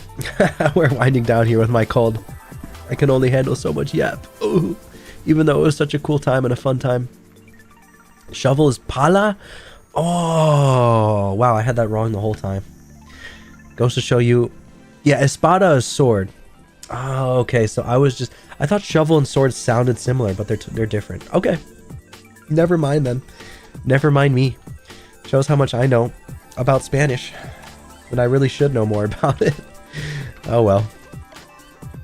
But yeah, it's just cool photos outside the Bellagio. More cool photos of Paris and Planet Hollywood. This was the Aria. Another photo of the Aria. This was a beautiful, gorgeous restaurant that was closed called Catch. It's one of Vegas's top-rated restaurants apparently, but just look at that interior. Oh my goodness. Wow. Wow. More gambling, more casinos. Outdoors, you get to see the Coca-Cola store, Outback Steakhouse, or Hard Rock Cafe right there. This is the longest scaffolding tunnel I have ever seen in my whole life. Absolutely ridiculous. Like, what? Why does this looks like something out of a zombie movie. This is crazy. I cannot believe how long this is. What? This is like a whole block of just scaffolding where you can't see either side. You're just blocked. I've never seen it before. Even as a New Yorker who someone who used to live in New York, who saw scaffolding all the time. I didn't see anything like this, dude. This is so long. There's just so much scaffolding and it's all obstructed. What the hell? But here, speaking of New York, we're in New York, New York. Let me make sure I'm not AFK here. We're in New York, New York. This is one of the cooler hotels on the strip. I think this one falls right behind, in my opinion, this one falls right behind the Venetian. I think New York, New York is sick. Look at that. That's all a hotel. This is all a hotel. Look at that skyline. The hotel is within the skyscrapers themselves. It's so cool. So cool. And they turned the horse betting area into like, they made it look like Wall Street. It's crazy. They made this look like Wall Street, man. It's so cool. Like all the aesthetic choices just because it's New York, New York, you know? Very cool. And they like give you this like Hollywood style miniaturization of New York City. like a Disneyland theme park attraction. It's so cool. So cool what it looks like a movie set inside New York, New York. It's definitely like my second favorite hotel behind the Venetian. More slot machines. Here's the strip. Here's another picture of the strip. By the way, this right here, Hilton Grand Vacations, was the original hotel we were supposed to stay at. But then they swapped us over to the Trump, which is way closer to the convention center. So that was very cool to see. Very cool to see just how much we lucked out swapping out of this hotel that would have been much farther and moving to something much closer. Here is the MGM Grand featuring David Copperfield. He performs here, I think, nightly. I think every night he performs here. He has a penthouse in the MGM Grand, the Magician. But yeah, this is their casino floor. This is the MGM Grand's lobby. Just look at the spaciousness of this with that golden lion in the middle, man. They got so much money out there. They got so much money. And this was super cool to see. They have like physical video blackjack. It's crazy. Like they have a dealer who sits there and deals cars with a webcam, like a hand cam, like what me and Jury do. It's like a hand cam right on top here. And they're just dealing cards. The cards actually have like chips in them, I guess, that auto update your screen down here. And you can bet according to what the actual physical dealer in front of you is doing. I guess this is for people who like the video blackjack experience but don't trust the numbers, perhaps. They would rather see a real person deal it. That's what this whole station is for. It was super cool. So that was like, this is what they have over in Europe, by the way. This is what they have over in Europe. And I saw it like for the first time here in America. So that was unique. In Europe, it's actually like online, like website gambling, like the online crane games in Japan. It's kind of like that, but for online gambling. Here's just another photo of the late stage capitalism information overload intersection. Absolutely ridiculous, the amount of signage here, but you know, it's semi pretty.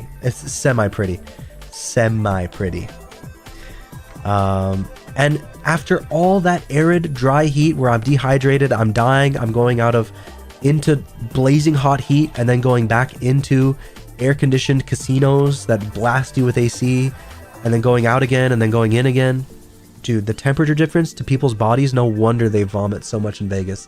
Besides the drugs and the alcohol, no wonder why people throw up so much. You have that heat and that cold fighting inside of your body constantly. It's no good, dude. Vegas is hell. In my opinion, Vegas is hell. I won't be going back to Vegas for a long time. And as you know, as you can tell, I got sick from Vegas. So like, I'm okay. I'm okay. I caught a bug somewhere. Maybe it was the convention. Maybe it was me refusing to wrest the virus away and just like moving on with it and continuing to go on the strip with a mask on. I don't know. But it was kind of hell. Outside of Evo itself, this whole trip was kind of hell. But yes, finally we like flew back to one of our connecting flights was in Orlando. Guys, I cannot tell you how wonderful it is to see this weather again after being in arid, dry heat for like 4 days. Seeing like the overcast, rainy, Floridian weather again, where there's actual water and swamps and there's birds hanging out on these trees out here looking all pretty. Like, I cannot tell you how much of a breath of fresh air it was to like come to Orlando after Las Vegas and just touch down. Again, it was a connecting flight, but like just to see how beautiful How beautiful it was. Oh, I love Florida weather, guys. People will tell you otherwise, but I love Florida weather. Anyways, here is the final. I think it's the final one, right? Oh, no, it's not. There's 2 more. Or a couple. 4 more images, and then we can be done with the stream for tonight. Here's my merch haul, guys. Here's my merchandise haul. I got the Evo. I am now like a collector, I guess, of these varsity jackets that they sell at these fighting game tournaments. If I ever go to a fighting game tournament and they sell a varsity jacket that I haven't gotten from that particular tournament before, I'll purchase it. I think the Evo design this year was sick. Look at that. Look at the 2024 design. It's super cool. I love it. I love it. I love it. I got a Lily 2D like pixel art thingy to put on my shelf.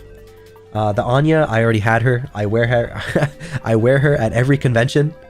So if you see me, you know, if you see someone wearing this around their neck at a convention, it's probably me. Honestly, it's probably me. You can come up and say hi.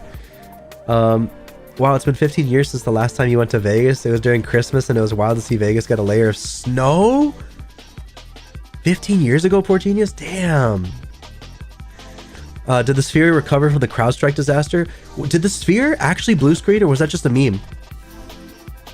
I thought that was just a meme. Did it seriously do that? I didn't see it look all blue screen, personally, while I was there in Vegas, but maybe they fixed it, like, relatively quick. But welcome, Poor Genius. I think it was a meme. I think that was just a meme. But yeah, I had visited Vegas since like 9 years ago. I visited Vegas, Poor Genius, and it was, you know, I was not old enough to gamble, drink, do any of the fun Vegas stuff. So this was a new experience for me, and I got sick because of it. So yeah, what is it? Why does my backpack look like a Resident Evil 4 attaché case? What backpack? What backpack? There's no backpack in here. Are you talking about the seat behind me? The computer chair that is sitting behind my blue person? That is a computer chair. That is not actually a backpack. But yes, this is the merch. You know, we got an SNK a little lanyard, got an Evo bottle that I mentioned earlier that's super. Listen to that. It's so hard. You can't crush this thing. You can't squeeze this thing. No, the grid on the floor of the loot photo. The grid on the floor of the loot photo. The grid on the floor? What? There's nothing here. There's no backpack in this photo. Poor Genius. Oh, you just mean like the actual... I see what you mean. Like it actually looks like the Resident Evil 4 inventory. You're kind of right. Wait, I see. Yo, wait. I know. Wait, that's true. Wait, that's true. Why does it? Yeah, exactly. The beer is like perfectly fit. It does look like the Resident Evil inventory. Yeah, I took this my survival horror experience at Evo. I took this away with me. Oh my god. Yeah, I looted this from the mansion, from the Las Vegas Convention Center. Oh my god. Oddly satisfying arrangement for sure. Yeah, definitely. Not intentional. That's just my bed sheets. I don't know. That's just my bed sheets. It is very optimal though. For sure. But yeah, here we got a very shiny bullet top for my Korean stick. Got the Cerno keychain and the Jill from Valhalla keychain I talked about before. Got a bunch of stickers from this one artist. There's a Pain Pecco sticker, a Bao sticker, an Eris power-up sticker, a Arona like giving you a whole lot of nothing on your roll sticker. These are both Blue Archive stickers. And then there's a not for me, but oh, you can't see it. It says, "You wish to fix me? I'd like to see you try." This is a Shiori sticker, which I may or may not give away to a certain somebody eventually. Who knows? If you listen to this, you know who you are. And this is the deflated Fatal Fury beer that I could not take with me inflated because it would take up too much room. So I had to like deflate it. Yep. And here's in the next photo. This is the upgraded bullet top for my Korean fight stick right there. I'm super happy with it, dude. It feels so much nicer than the plastic one I had before. Oh, this metallic bullet top with it's shiny, it's purple and blue, so it fits Aqua's aesthetic. Perfect. Beautiful. I love it. I'm in love. I'm in love. And yeah, this is what the Tekken Discord was letting me know of with the whole CrowdStrike thing happening before. Yeah, it's not a bat handle for Genius. No, this is a bullet top. This is specifically known as a bullet top. A bat handle, kind of like, it's like the American style where it looks like a bat, right? It like goes up and then it becomes like very bulbous and then it like spherizes at the end. Here, the bullet top has like flush, it's more of a cylinder. It's more of a cylinder. I don't know. To me, it fits my hand shape the best when using a Korean stick, personally. It does look like a shifter. In fact, my actual shifter, can you hear this? I don't know if you can hear that, but my shifter that's right next to me, like, it basically has a extended bullet top. It looks similar, actually, now that you mention it, yeah. But yeah, there was the outage that I was notified of through the Discord, and also through my phone pinging me with all the, you know, news stuff. And then look at this. This is what I was talking about earlier. A high of 113 degrees Fahrenheit. Tying the record from 1959, danger of dehydration and heat stroke if outside for extended periods of time. Dude, this is the weather I was dealing with while I was there. This was hell. This was literal hell. Oh my god, this was hell. Yeah. Never go to Vegas in the summer if you can help it. Please. I'm warning like all of you. Never go to Vegas in the summer. Always go, yeah, like Christmas time, like you said, Poor Genius, or November, like Rob said before. Always go when it's like 80 degrees. Do not go in the summer. It's just uncomfortable. It's just uncomfortable and it's hell. And hey, after all this, there you go, guys. That is my placement. After going 1-2 in the tournament, there's my placement. Out of 4,651 entrants, I was 2,049th place. I think percentage-wise, what is that, top 40? I think that was like top 40. I think it's about top 40%. Could have done better. Definitely could have done better, especially against the Raven. The Dragunov outclassed me in every way. He steamrolled me. There was no way I was winning that. But the Raven, I could have won that and at least continued on like one more step. I think, at least. But yeah, you know, I went there to have fun at the end of the day. So my placement is like just there to have a number and say like, I went there, I did it, I played, I didn't get last place. And then I had fun along the way in Vegas, in the convention center, with my family. And just, you know, creating memorable experiences for myself in the future and to relate to you guys and taking photos along the way, like this whole stream. So it must be a sign you'll win on 2049, dude. maybe it's a Vegas sign. It's a Vegas sign. Thank you, Ice Psycho. Thank you. Yeah. But that's it for tonight. I don't want to keep the stream going too long. I see it's now a 3-hour stream. So I'm going to just cut it there. Perfect time to cool it. So guys, thank you so much to everyone who was able to tune in. And you know, I know nobody could like sit through for the whole thing because this is a long stream. This is very dense. I'm doing a lot of talking. My throat's getting dry. Oh my god, I know. But it's hard to condense this down into like a video format when you don't actually have like many videos to work with. Yeah, you did come late, unfortunately, Poor Genius. But you know, the VOD is there if you want to see it. There's a lot. I do generally scroll through the images pretty quickly, especially from like the halfway mark onwards. But yeah, guys, I think there's no like elegant way to end the stream here. So honey bunches of Otsu, have a wonderful night. I will probably be streaming next week. Again, no promises. I will try to, but things are happening in real life and also like with my schedule and what I want to do with the channel. I gotta see. So no guarantees, but yeah, this is the only stream for this week. So it's nice to just be able to like be here and talk with you guys again and be back in my setup after like 4 days out and about in this hellhole. Be back in my setup feels like a world of comfort. I tell you what, guys.